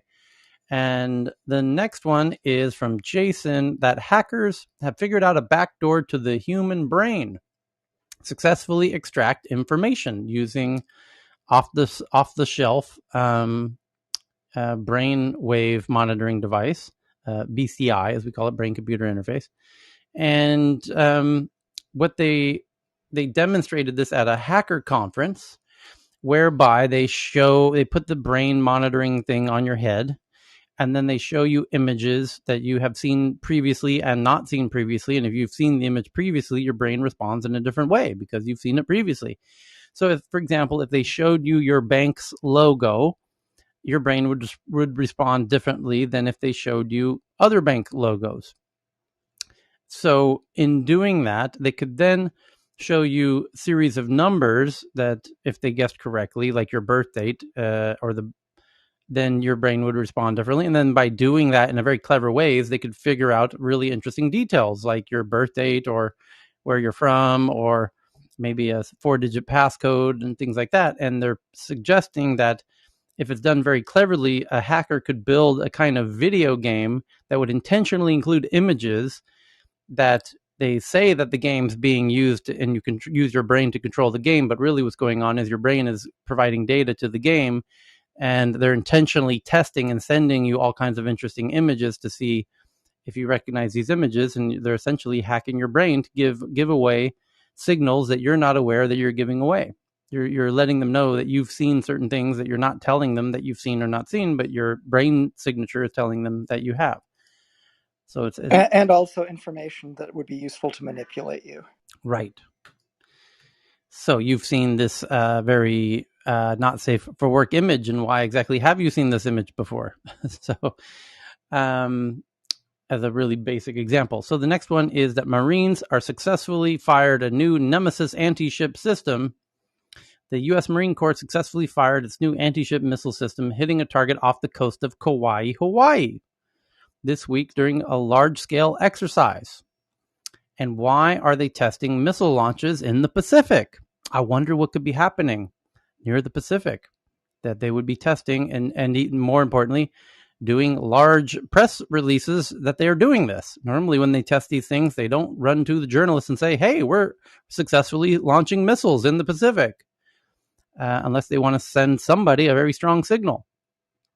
And by the way, they sent out a signal a few days ago that they're sending America's 3 most powerful nuclear submarines all to the same place, all simultaneously, also in the Pacific. I wonder where they're going. This has never happened in all of American history, that we've sent our 3 most important naval vessels, these nuclear submarines, to the same place at the same time. It's never happened before, because those things are our prized possessions. And it's a little, you wouldn't do that unless you were facing preparing for war, essentially. So why are we testing missiles in the Pacific? Why are we announcing that we're doing that? Why are we sending our 3 prized nuclear submarines in the same region? Why is France now joined the U.S.'s Navy near Taiwan, and Japan and Australia and Germany and India, all simultaneously at the same time? Anyone have any ideas? Me neither. It's a real mystery. For the Paralympics. Yes. Just watch October 10th. That's Taiwanese Independence Day. Oh, shit. Oh, boy. If that's really interesting, because even if they park the boats and get on to Taiwan land and celebrate that would be enough. Fireworks. Yeah, it's going to be quite a fireworks show for the Taiwanese Independence Day. I wonder if they're all planning to recognize Taiwanese independence. And I wonder how China would respond by crushing the US dollar. And I wonder how the US will respond militarily to China's unmilitary but brilliant move of kind of pulling the debt rug. Like you said, it'll be fireworks. And I wonder if that's why we have is if that's why Palantir is now investing in gold and saying they're preparing for a Black Swan event. Chris? The only thing that can prop up the dollar, unfortunately, is a war, right? Like in college, we kind of realized that Boeing was the #1 GDP provider for the United States, like in 2000. And when they hit us with 9/11, that hit our economy really hard because it affected the travel industry for, 10, 15 years. So like the only thing that people would use the dollar on now is our weapon systems, unfortunately. So kind of self-fulfilling here. Alrighty, here we go. More juicy headlines. San Francisco sues 3 online retailers for selling ghost guns. The authorities say ghost guns, untraceable firearms that can be made from do-it-yourself kits, are increasingly being used in violent assaults and violent crimes like murders and assaults. Tweeting that one out from the New York Times. And that's a very clever thing. You buy all the parts of the gun separately and then assemble it, because they can be. Singapore sentences Britain to 6 weeks prison. We just covered that. Thank you, Mahogany. And what do we got here? Mahogany also has this one from The Verge, that Waymo, which is Google's autonomous vehicle company, is building a hub for its autonomous trucks, which is the semi-trucks, interstate deliveries, in Texas. The company's also partnering with Ryder, which is a huge partnership. Ryder is one of the biggest trucking companies in America. And then we've got this one from Faraz. Amazon hits Chinese sellers with crackdown on fake reviews. They were recruiting shoppers on Facebook and paying through PayPal to post positive fake 5-star reviews at scale. More than 50,000 Chinese sellers have been kicked out of Amazon for paying for fake reviews. Shenzhen, the Chinese government, is now responding by encouraging all Chinese sellers to get off Amazon, to which Amazon says, thank you. Again, it's just like the stock exchange, where the New York Stock Exchange has multiple headlines in the past week of making new regulations forcing Chinese companies to further comply with traditional accounting methods and corporate structure, where revealing, where they're set up and how they're set up and everything else.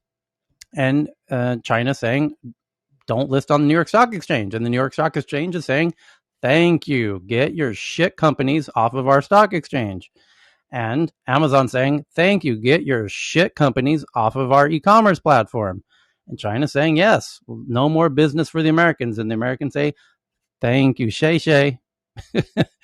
Get out of here with your shit show, gaming our systems and ruining our platforms. Get out of here with your shenanigans. So India quietly readies an Amazon Slayer in India. And this is the Indian way of doing things. And I absolutely love this. As we've been highlighting regularly here, India does things in its own very fun Indian way, where Amazon came into India. India would prefer a local competitor take them over. India makes it rather friction-filled for Amazon to continue doing things. We've been watching this with all the big tech companies in India in the recent months. So India quietly readies an Amazon Slayer called Open E-commerce from Tata, one of India's biggest companies, biggest conglomerates. What a surprise. Here we go again. It's a mega Indian conglomerate, super powerful billionaire who's got a company, got a lot of friends in the government, who's now making it difficult for the American tech companies to continue doing business in India. First, it was Twitter with Ku. Then it's Amazon with Tata, and Mukesh Ambani with whoever he wants to compete with. They have to, step aside. So it says the India state-sponsored open e-commerce platform lurks around the corner. New Delhi is closing another door that would allow U.S. tech giants a chance to do business in the last billion people consumer market still open to them. In India, I don't blame them. I realized, you know what? Why do we need to roll out the red carpet for these American tech companies when we can create our own future unicorns? And when they kicked out the 200 Chinese apps, they've now replaced them with, so far this year, 25 unicorns in the past 6 months. And many of them are getting ready to IPO, so much so that Prime Minister Modi last week made an official announcement that these new unicorns are the new face of India. So tell me he's not happy about the fact that they kicked out the Chinese apps that were oh so popular in India. And every Indian on stage knows exactly what I'm talking about. And now they're realizing, hey, wait a minute. Do we really need Amazon? Do we really need Facebook and WeChat and Twitter and these American companies? Well, we can't kick them out like we did the Chinese because they're our friends. But, you have to comply. Here's a more loopholes to jump through. Here's some more friction for you. And the Indian billionaires who run Tata and Mukesh Ambani and everybody are doing, what they do. They have a lot of influence in the government, and the government's playing along and making it more and more hard for the American tech companies to run the show in India. So that's what's happening. More friction for Amazon in India, long story short. Eventually, they're going to get kind of pushed aside, and the local Indian domestic companies will win the day there. They will win that market. It's obvious as pie. So the next one's from Tomoko from Japan, but the headline is about a pharmacist arrested for selling COVID vaccine cards to unvaccinated. Pharmacists sold 125 quote-unquote authentic vaccine cards to 11 buyers and made a whopping $1,277. And that will go really far in prison. You can buy a lot of cigarettes in prison with $1,000, which this pharmacist is about to find out. Facebook Connect conference date set for October 28th, where Mr. Mark Zuckerberg himself will show us the future of the metaverse, which is the future of Facebook, as they're calling Facebook a metaverse company. So set your clocks for October 28th. We will be here and live stream it. Poppy found this one, that a retired intelligence official claims to know where an alien base is hidden in the Mojave Desert. That's the headline. I just tweeted it out. Somewhere deep in the Mojave Desert in the southwest of the United States is a hidden base inside a mountain where extraterrestrials lived. This is the claim of a retired intelligence official.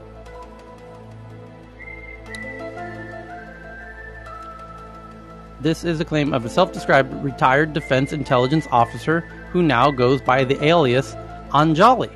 Wednesday morning, the woman, whose original name is Angelia Lynn Johnson, held a news conference in front of the Lincoln Memorial in Washington, D.C. Here she announced she will be bringing an astronaut and scientist to the secret base to meet with the higher beings. Anjali said she met with the beings January 21st, 2018. There is not a date set for the event yet, but Anjali said it will happen before the end of 2021. Mystery Wire is aware of this event and her plans of it takes place. Will report of the event in front of a small gathering of people. She told her story of meeting two strangers who showed her the tunnels to the base. She said it was there she met two aliens of different race who communicated with her through her consciousness. The news conference was streamed live online, which you can watch below. So, we're going to load up a bunch of Subway sandwiches and head on over to the secret base in the Mojave Desert. Who's in? We have our first Tech News Around the World physical gathering in the Mojave Desert somewhere before the end of 2021 to meet up with Anjali, who's going to show us the tunnels into the secret base where the aliens are ostensibly, playing TikTok or something. Who knows what they're doing in there? Nobody really knows. They're probably twerking on TikTok. So the next article's from Poppy from France 24. The WHO is now very concerned as a second Ebola case suspected in the Ivory Coast.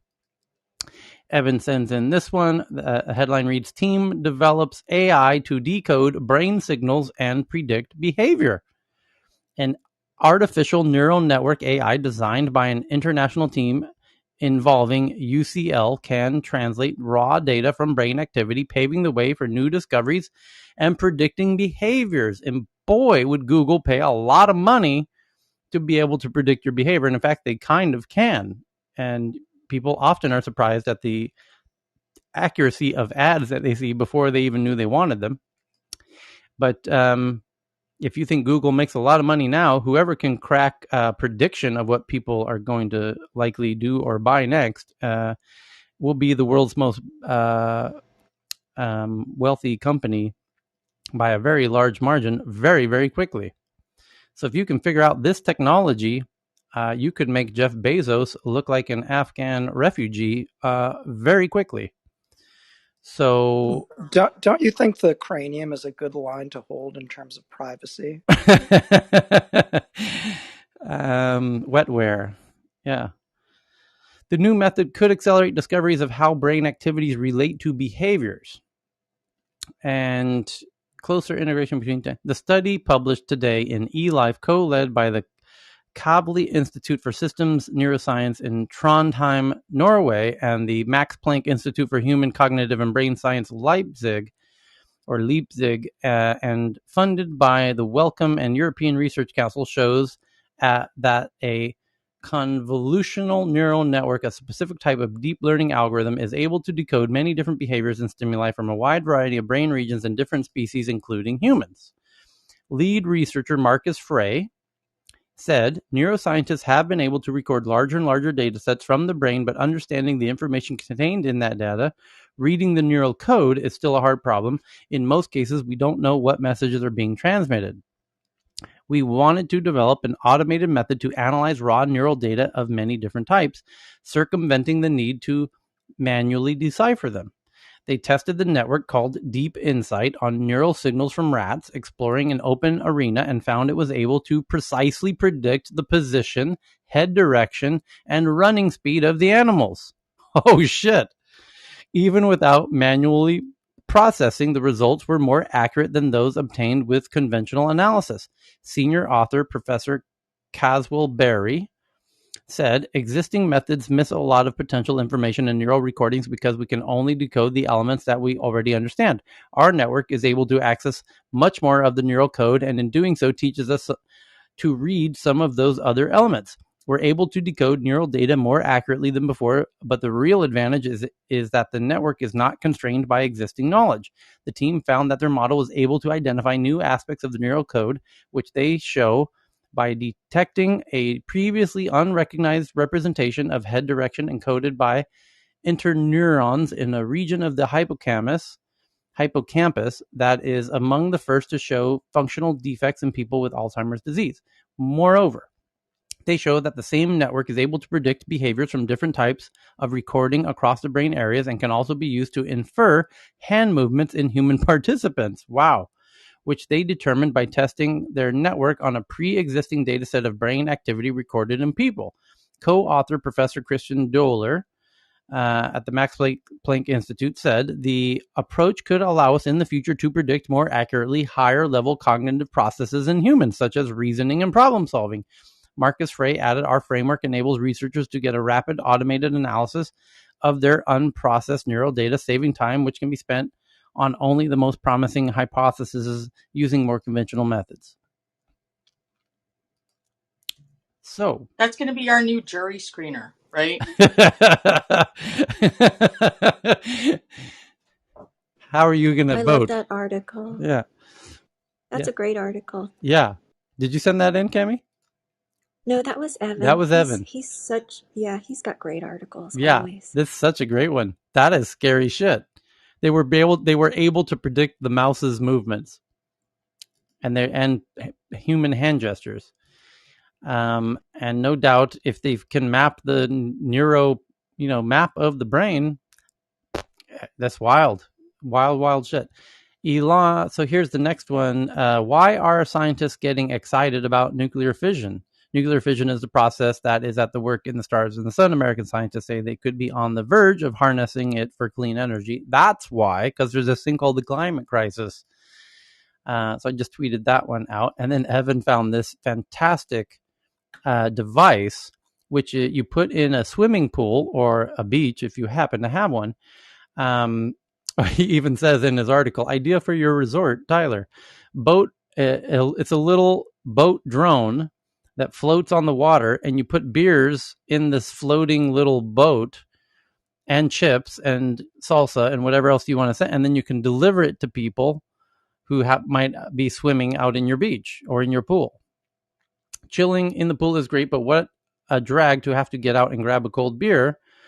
And this commercial drink float with a little engine, it's a little remote controlled boat that holds beers, 4 beers and a bowl of chips in a very safe way. So you can send it to your friends who might be swimming on your beach. I love it. Thank you, Evan. That's adding that to my to-do list. That's fantastic. Don't duct tape unruly passengers. United Airlines says in a memo to employees, don't duct tape passengers, please. And no doubt this is in response to the very humorous gentleman who works for United Airlines who duct taped a truly unruly passenger to his chair, including his mouth.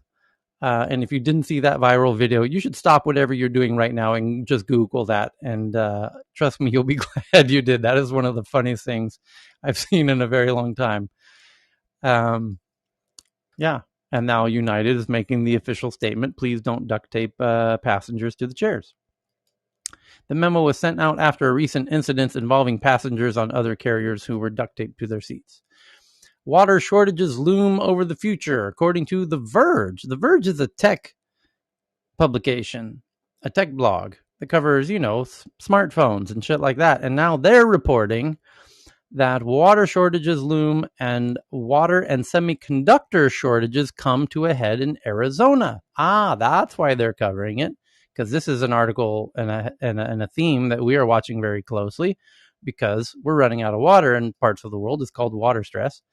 And including, we often wonder, why are the big chip manufacturers like TSMC and Intel setting up new fabs in Mesa, Arizona, which clearly doesn't have a lot of water? And chip manufacturing notoriously takes a lot of water. So what the fuck's going on here? So major semiconductor manufacturers looking to expand in Arizona will likely be spared from water cuts induced by an unprecedented water shortage in the Southwest, at least for now. And just let me pause to say, we read headlines yesterday that the Colorado River, for the first time in American history, is being reported an emergency low-level water state. And that means no water for the Southwest of America. That includes Southern California, parts of Northern California, Arizona, and Nevada.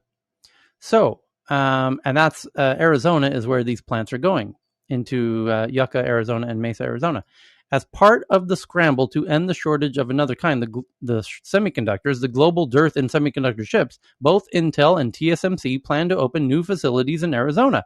But they're setting up shop just as one of the worst droughts in decades grows worse across the western U.S. Yes, we've been asking this for about a month here in Tech News Around the World, actually. Glad to see you joining the conversation, Verge. Federal authorities officially declared a shortage on the Colorado River for the first time ever this week. Yep, as I just said, which will trigger water cuts in several states and Mexico starting January 1st, 2022. The shortage is at the Hoover Dam's Lake Mead, the largest reservoir of water in the continental U.S., and a huge source of water for Arizona. What's the problem? So far, so good. It's just water. How the planned water cuts shake out depends on who is given top priority under a complex set of water sharing agreements. Arizona, with more junior rights to the water than any other states it shares it with, will suffer the biggest cuts, losing about 8% of the total water it receives a year. But for now, those cuts will primarily affect agriculture, which used more than 70% of the state's water in 2019. Water for tribes, municipal use, and industry are given higher priority in the state, shielding residents and companies unless a more severe water shortage is eventually declared at Lake Mead, which, by the way, it absolutely will. A factory or fab for making semiconductors needs a lot of water to operate. It'll guzzle between 2 to 4 million gallons of water a day by some estimates, using the water to cool down equipment and clean silicon wafers. That's about as much water as 13,000 to 27,000 houses in Arizona might use in one day. Fabs are also pretty picky when it comes to the water quality. They need to be ultra pure water to prevent any impurities from damaging the chips. Industries in the state used up to 6% of Arizona's water in 2019, but that could grow as chip makers and other manufacturers move in. In March, Intel announced that it will spend $20 billion to build 2 new semiconductor factories in Chandler, Arizona, and an expansion of its existing campus there. Last year, the company pledged that by 2030, it will restore and return more fresh water than it uses. It's nearing the benchmark in Arizona where Intel says it's cleared up and returned 95% of fresh water it used in 2020. So fingers crossed it'll all work out for the best, but it won't. We're going to run out of water. You heard it here first. That's about as easy as prediction as you'll get. So the next one is from Bibi from CNN, that Chinese state media sets sights on Taiwan as U.S. Afghanistan retreat stokes national The headline cut off. Here we go. The chaotic U.S. withdrawal from Afghanistan has presented Beijing with a propaganda boost, with Chinese state media capitalizing on the crisis to trumpet the supposed decline of America and taunt Taiwan with threats of invasion. The jingoistic rhetoric coincided with air and naval drills launched Tuesday by Chinese military, which sent fighter jets and warships near Taiwan in response to what it called the repeated collision of provocation by Washington and Taipei, meaning Taiwan. In recent years, China's ruling Communist Party has sought to present the U.S. as a fading global power, and now the return of the Taliban to the streets of Afghan capital is being touted by state media as the death knell of U.S. hegemony. The fall of Kabul marks the collapse of the international image and credibility for the U.S., a commentary from the state news agency Xinhua said on Monday. Following the blows of the global financial crisis and COVID-19 pandemic, the decay of the American hegemony has become an undisputed reality. Its failure in Afghanistan is another turning point in that spiral fall. The global and perhaps the fact that China is claiming to win the Olympics, despite the International Olympic Committee saying America won. They count Taiwan's medals as their own, and that's why China won, by the way. Right. The Global Times, a state-run nationalist tabloid, meanwhile, has repeatedly played up what is described as the quote-unquote unreliability of U.S. commitment to its allies, suggesting the self-governing island of Taiwan could face the same fate as Afghanistan in the event of a conflict with China. If we're going to make Afghan comparisons, Taiwan survived that anyway. So, Can I ask an Afghanistan question? Sure. I know it's not technically a tech news question, but the odds of someone in here knowing it is really, really useful. It's very high. So if you don't mind. Sure. What I've been reading a lot about is that there was this agreement that Trump made in 2020 with the Taliban. And even though Biden tried, he couldn't get out of that agreement.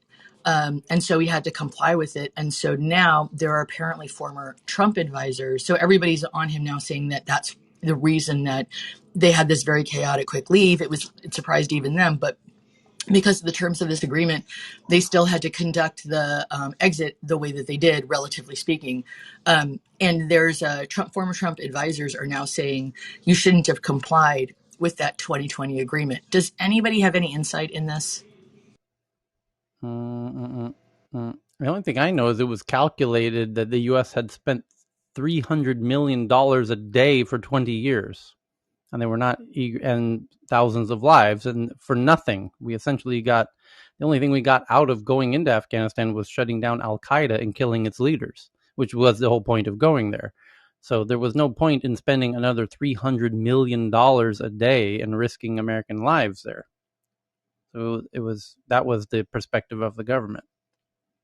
And more importantly, the other reason for staying, well beyond accomplishing our mission of killing all of the Al Qaeda leadership, was to help the Afghanis set up a government, which was established, but more importantly, training them to defeat somebody like the Taliban who would obviously challenge them.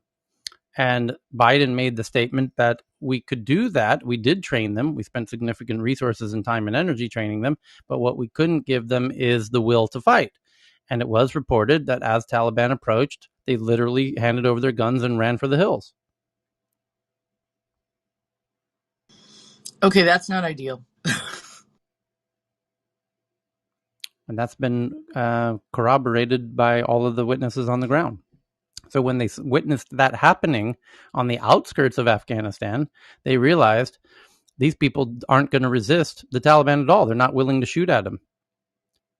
No bullets were ever exchanged because they were refusing to fire even on orders. They weren't following orders to fight back. They didn't want to fight. They weren't willing to fight out. And it's because, and we can blame America for this, for not understanding that the kind of demographic nature of Afghanistan with Pashtuns and the Taliban being Pashtuns and the majority of Afghanistans in certain areas are Pashtuns, they're not willing to fire on their own people. And that's why there were no exchanges of fire in the whole takeover. And had Americans understood the nature of that, that's just totally a foreign concept to Americans. So that's why it was sort of a failed mission on a psychological, sociological, anthropological level and militaristic level in that sense. So the next one is from 3 former Netflix engineers charged with insider trading, but we covered that. Thank you, Ken. And then BB sends in this one from The Guardian that the U.S. to offer COVID vaccine booster shots in September. So Americans, starting September 20th, boosters will initially be given to healthcare workers, nursing home residents, and older people starting September 20th. However, the World Health Organization is now criticizing countries for giving the third shots or the booster shots while much of the world has not had their first shots. And that's of a more bigger concern because they're much more vulnerable to becoming infected and creating more mutations. So it's actually in America's self-interest to give those extra doses to the developing world of people who haven't had their first shots so they don't become human petri dishes for future variations, which will then come back to America, where if you've had 2 shots, you're not likely to create a new mutation or variation. John? Well, yeah, there's a variant of the Delta called AY3 that emerged in India, which is now somewhere around 10% of the U.S., and it further reduces, according to unconfirmed reports, but it further reduces the effectiveness of neutralizing antibodies by another 20-30%. So it's already happening. Is that Delta Plus? Is there a conventional name for that?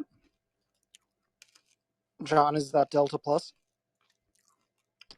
I don't think that is necessarily Delta Plus, but I'm trying to get the source information now.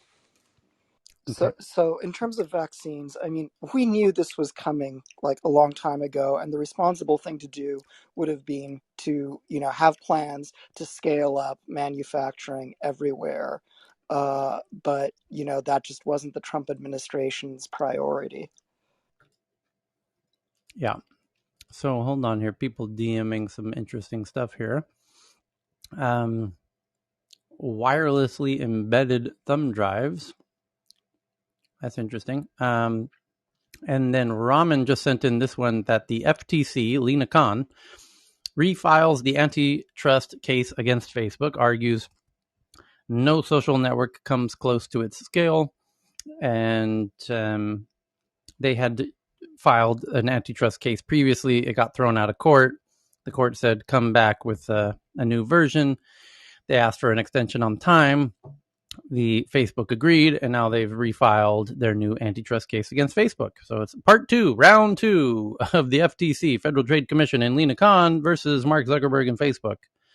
Who will win in round 2? We don't know, but we will report it here as soon as it happens. And thank you for that one, Raman. And then the next one is this one from Evan. Have we passed the peak of the smartphone era? And there's a graph and a chart from Statista that shows the number of units shipped, year-over-year growth from 2008 to 2020. And indeed, it seems we peaked in 2016 in terms of number of units shipped. It went from, let's say 180 million units in 2008 when the iPhone launched, up to 1.4 billion units shipped in 2016, and it's been slowing down ever since.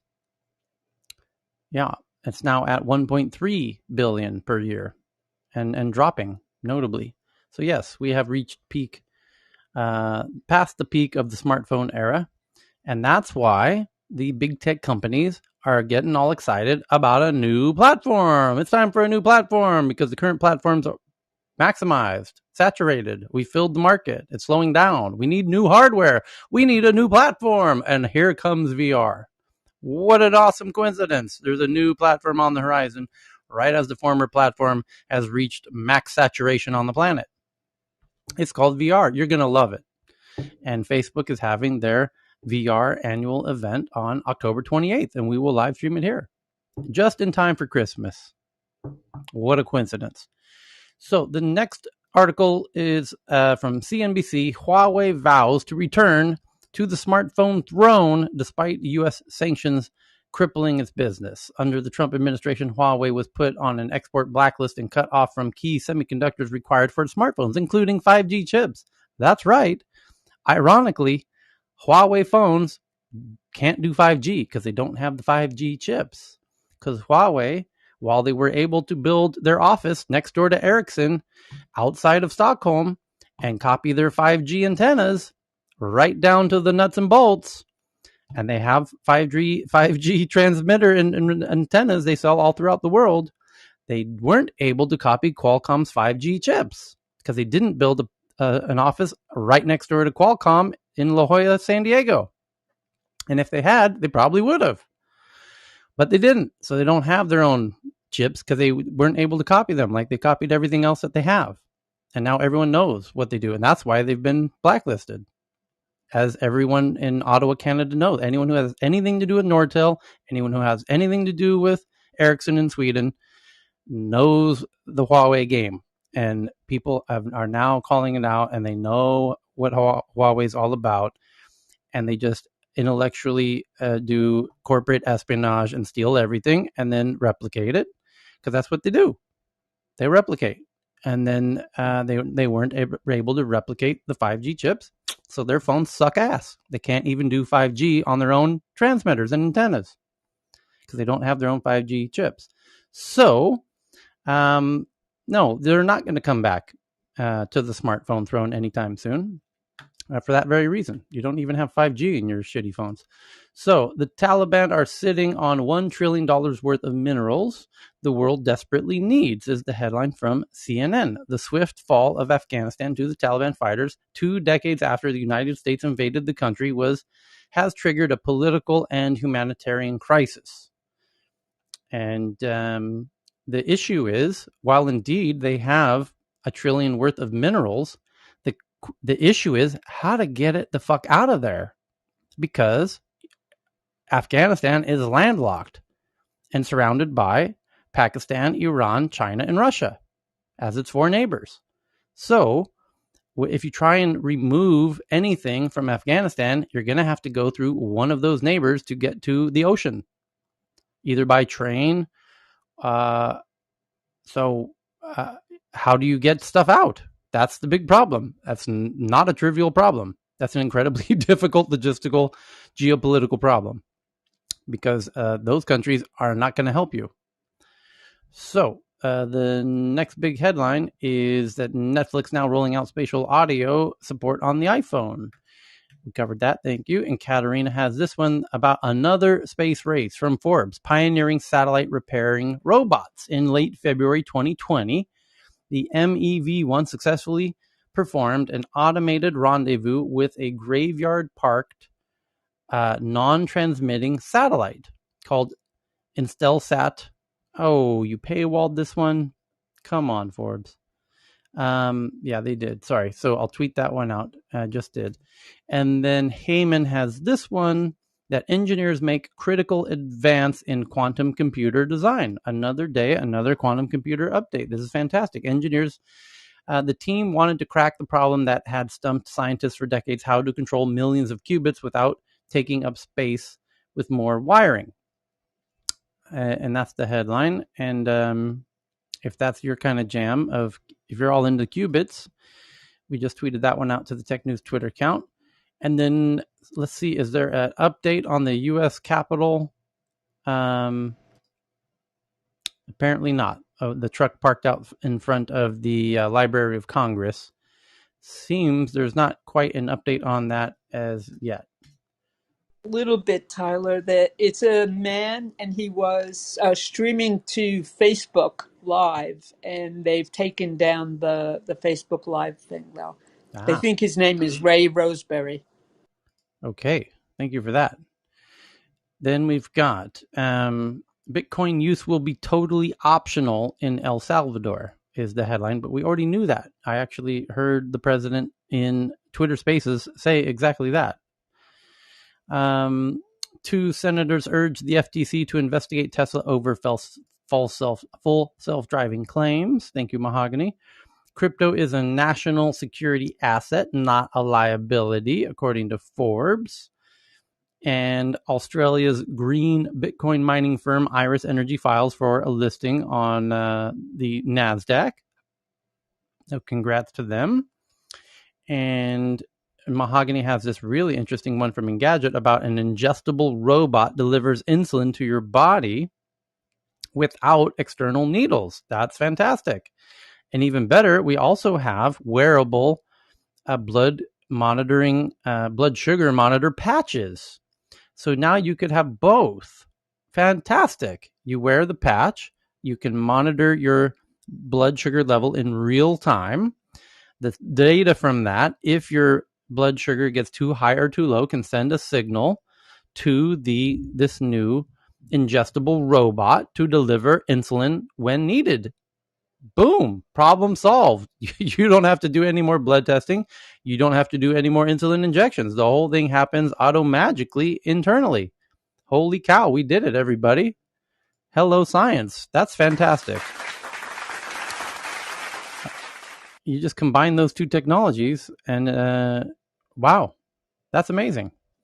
Here's one from Poppy about Deep Brain boosts AI-powered virtual avatars with $44 million in new fundraising from a company called Deep Brain. They provide a range of AI-powered customer service products, but its focus is on synthetic humans or human-like avatars that respond to natural language.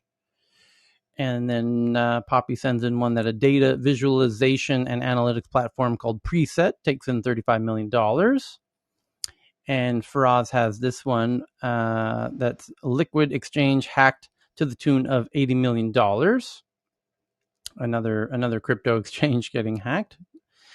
And an AI-powered design platform called UiZard picks up $15 million, offers an AI-powered design tool, that platform that automatically turns hand-drawn sketches and wireframes into editable screens. Truly fantastic startup, that one. And let me bookmark that one. I'm going to save that for later. And how IBM is using digital twins to optimize AI. And here's another article about digital twins I'm tweeting out now. And U.S. lab stands on threshold of key nuclear fission goals. The BBC is reporting, along with everybody else, about the hot new, no pun intended, the hot new possibility of doing nuclear fusion, and how Europe could slash its cooling footprint with chilled water is the headline. As climate change warms the world, we increasingly need to find ways to efficiently cool our buildings. And that's the article that I just tweeted out from Poppy. And the carbon footprint of delivering the goods with robots and automated vehicles is a article that I just sent out. In the last few years, delivery robots and drones have popped up around the U.S., occasionally rolling, walking, or flying up to people's doorsteps. The question is this better than what we do now? And the answer is yes, it obviously is. It's 90% better, according to this one, just to give you the punchline. But I just tweeted that out. You can read it for yourself. And the next one's about the Royal Bank of India. And the headline reads, 2021 may turn out to be India's year of IPOs. Growth impulse igniting many new IPOs. The Royal Bank of India article was referring to the IPO of Zomato, which got oversubscribed 38 times. And India's all excited about its unicorns. And the Prime Minister himself says that these unicorns are the new face of India. And that's why they're very excited, understandably so, about all their whole new economy based on these tech unicorns, as they should be. And that's why they would love to tell the American tech companies to maybe go find another country to sell your stuff in. And if you have trouble, maybe we could make some new regulations that make it a little challenging for you to do business in India, as they are doing lately. And that's obviously their prerogative. It's their country, after all. So, although we might not let the Indian companies into America, of course, but they don't care about that. They've got over 1 billion people. What the fuck do they care? So, major Photoshop update is now being announced, including sky replacement, healing brush, and more. Adobe adds healing brush and magic wand to Photoshop on iPad and other Mac updates. So a whole new updates to Photoshop, and a whole bunch of people reporting on this one. Adobe brings more desktop Photoshop features to the iPad, including the magic wand. And that's like a huge deal. But the thing is, they have these apps now that are just doing it automatically. It's just a little too late. True that. So the next one is India's value e-commerce market can touch 40 billion this decade as retail in India bounces back after COVID. The report observed that the growing number of value-conscious online shoppers is now totaling 40 billion. And you can now manage your iCloud passwords on Windows in the new version of Windows 12.5. And you can multiply your security vulnerabilities. The Swiss cheese method. They won't look super duper not secure mode. Chris is making a clever pun. Microsoft is referring to their browser has a new setting that they internally call super duper secure mode, which is super duper stupidly disturbingly projecting. It's anything but. But anyway, Hyundai out of Korea to cut output at U.S. plant on chip shortage. So in the past 24 hours, we've got both Hyundai and Toyota scaling back production of their cars due to the global chip shortage. Tesla as well is delaying vehicles. The Cybertruck, which I'm eagerly waiting for, has now been delayed to 2022. And next up, the world's largest vaccine maker, Serum Institute of India, acquires a 50% stake in some other company we've never heard of called Shot. Will Indians need COVID-19 booster doses? That's the question in the article I'm tweeting out right now. Said that along with 7,000 SII employees had already taken their third dose of COVID-19. Oh, from India. I see. Serum Institute, when reviewed content report. Alibaba launches an NFT marketplace for copyright trading. Alibaba, which is like the Amazon of Asia, has launched a new marketplace allowing trademark holders to sell NFTs representing licenses to their copyrights. Truly brilliant, actually, which is if you don't buy their NFT, which gives you a license to their trademark, then you'll need to show evidence that you've paid for a license to their trademarks if you're using their trademarks. That's truly brilliant use of policing trademarks. Somebody also could make an NFT marketplace about viral images and videos. Like if you happen to be in Washington, D.C. right now near the Library of Congress and make videos of this mysterious car parked out in front that is expected to be a bomb, and then news agencies use your video as that bomb explodes, and that becomes a viral video, your viral video today will get taken from you and used by hundreds of news outlets all over Twitter, all over their websites, all over their news broadcasts, and you will not get a fucking penny. Although you should legally. In fact, you get quite a lot. But the way to solve that is to mint the video in an NFT, only give access to people who buy the NFT. And then you can track who has access or not. And if somebody is publishing your video and they haven't bought your NFT, you now know for sure that they haven't paid for it, and you can enforce that. So it's a really fair use though is kind of important. Sure. Let news agencies report on something important, and that might involve 13 seconds of copyrighted material, Yes. for example, and that's been upheld. Yes. Although if your viral video is somebody being duct taped to their seat on a United flight, might not be newsworthy necessarily. And that was the biggest viral video of the last month. You could have made a whole many millions of dollars with that one. So the next one is that from Vinay about, there's always a downside. Who's the startup that created the mobile first tech platforms for terror as a service for something about the Taliban? JPEG Mania. Vinay, NFTs. What makes NFTs valuable is an article that's quite popular at the moment. It's passing that one around. And Europe was the world's great tech enforcer, but not anymore. China and the US have stepped up pressure on biggest tech companies. Yes, that's from Politico EU. Is it written by Mark Scott? Is this yours? It's not. I have a friend who writes for Politico for tech, but he didn't write that one, so never mind. And then here's an article from Politico about the war in Afghanistan by the numbers. A look at the human, financial, and social costs of the 20-year conflicts, according to Politico, which has a stellar reputation for getting the facts right. So, what do they say?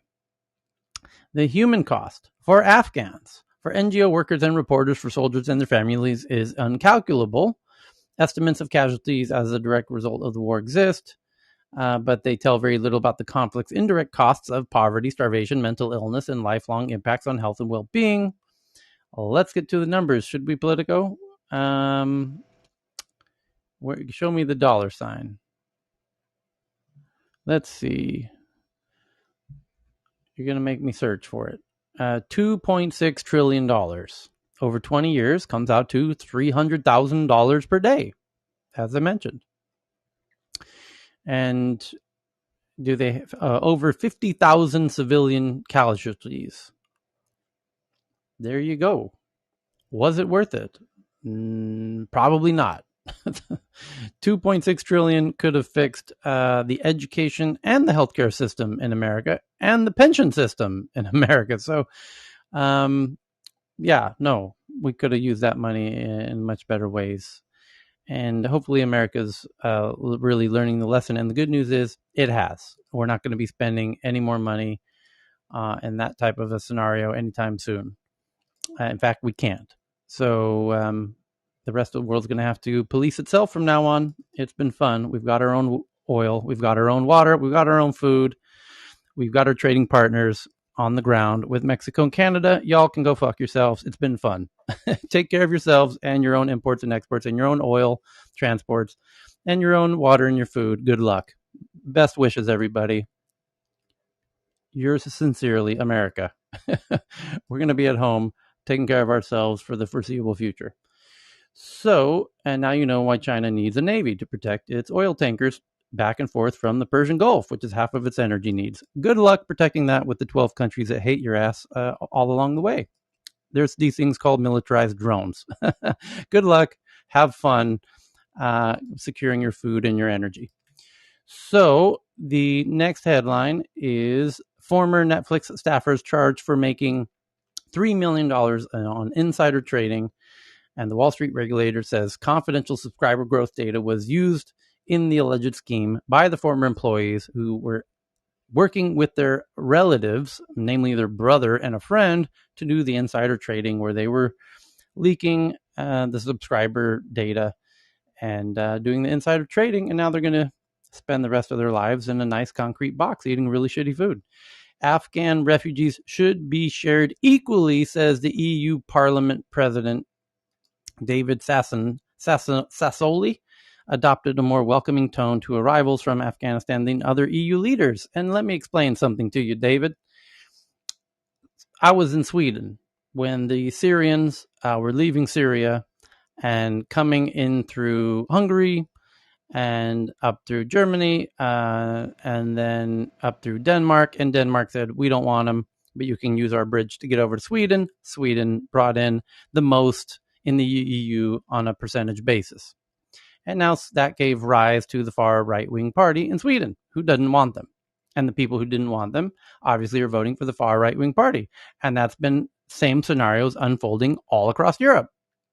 And there's a lot of countries in Europe who don't want any more refugees. And by the way, it was only 1 million who came out of Syria. And you're talking about way, way, way, way, way more than that coming out of Afghanistan. So where are they going to go when Macron has already said we don't want them? Sweden's already decided we can't take any more. We're already filled to the brim with the Syrians that we took more than anybody. And now you're saying everyone should take them equally. Well, guess what? People didn't take the Syrians equally. Sweden took so many that it became a huge powder keg issue. And they literally could, even the people who did want to take them started agreeing, we can't take anymore. We're full. The hotel is full. People are sleeping in the hallways.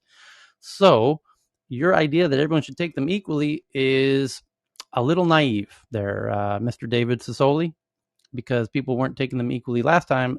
And even Swedes would tell you they don't have any more room, honestly, even the people who would like to take them. So that's just Tyler, a funny little dream that you should keep those silly little thoughts to yourself, David Sassoli. Go ahead, Messi. No, I thought that German took the most. They took they German did, Messi. Took 1 million. You didn't understand me. Sweden took I said very clearly they took the most on a percentage basis, meaning the percent of the population. Sweden is 10 million people. Okay. Sweden took in 165,000. But Germany... I just remember that Germany took 1 million, I think. Germany took in more actual people, which is a lower percentage of their population. Make sense?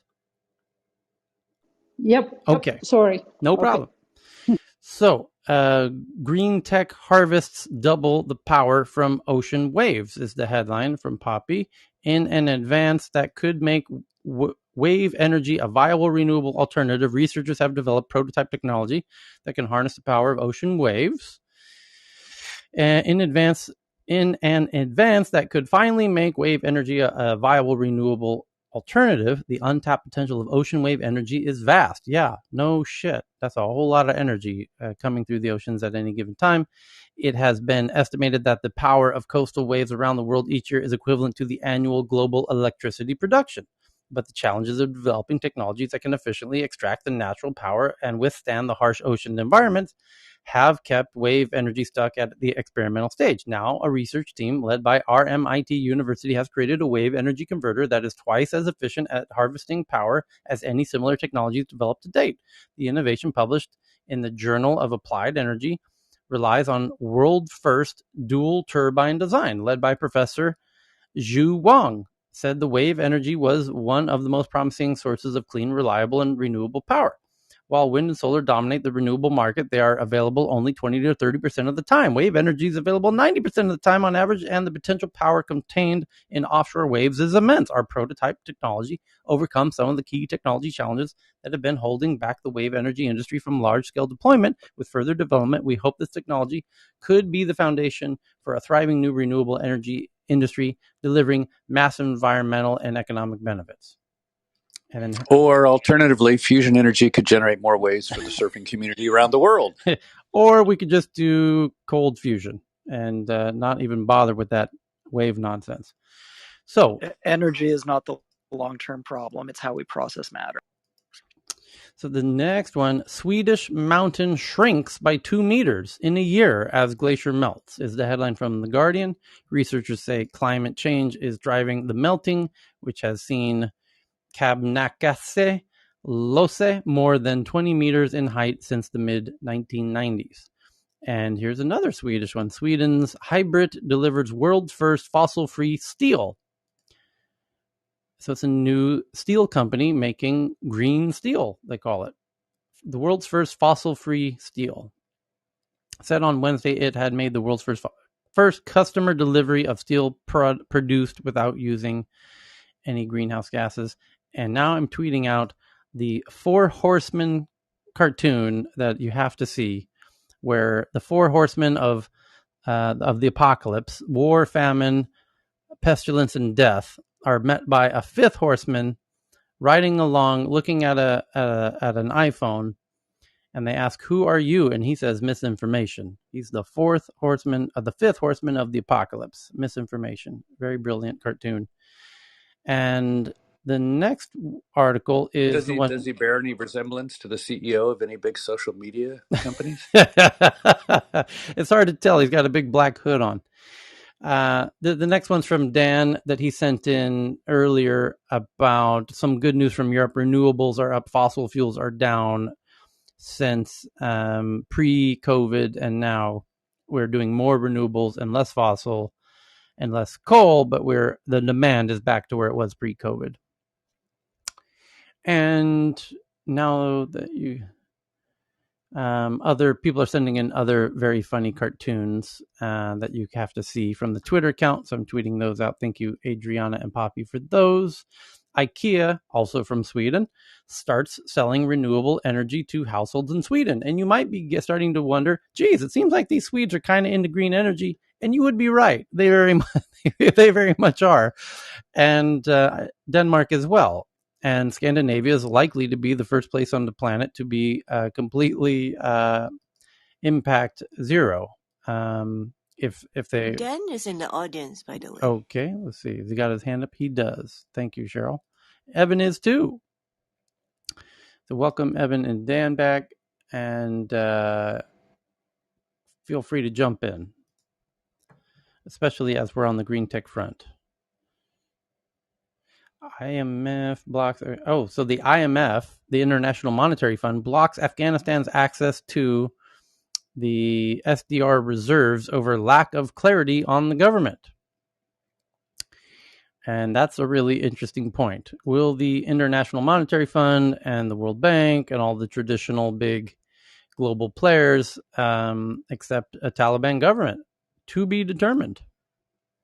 Really interesting question, though. And the next one is from South China Morning Post. Blasting music in the dead of night. China seeks to regulate dancing. Amid growing complaints about loud music playing by the country's notorious dancing grannies, Beijing considers introducing changes. It says, China's considering legal changes to curb noise pollution from the country's notorious dancing grannies. China's dancing grannies meet in public places to exercise and socialize and dance to loud music. Increasing complaints about the noise pollution they create now has the government considering new regulations. And you have to see the photo of this, and anyone living in Asia knows exactly what this is about, especially Lakeisha. And here in Thailand, women, not just grannies, but women of kind of all ages, but skewing older, get together around sunset and do outdoor kind of aerobics with music. It's a very popular thing. It's a good exercise. Yeah, it's exercise. But they do it with there is music, but it's just regular music. This is very common all throughout Asia. Not so much in Japan, but very popular in Thailand and in China.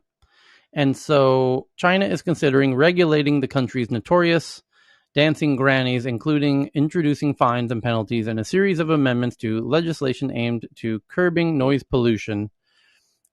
While public square dancing is not the only focus on the curbs, the controversial practice has been a constant source of tension in China in recent years. Elderly dancers are a common sight in public parks, squares, and plazas in China at dusk or dawn. Yeah, that's when the Asian women do it because it's not so hot out. There's not a lot of sun because Asian women tend to not want to get in the sun and get darker complexion or freckles.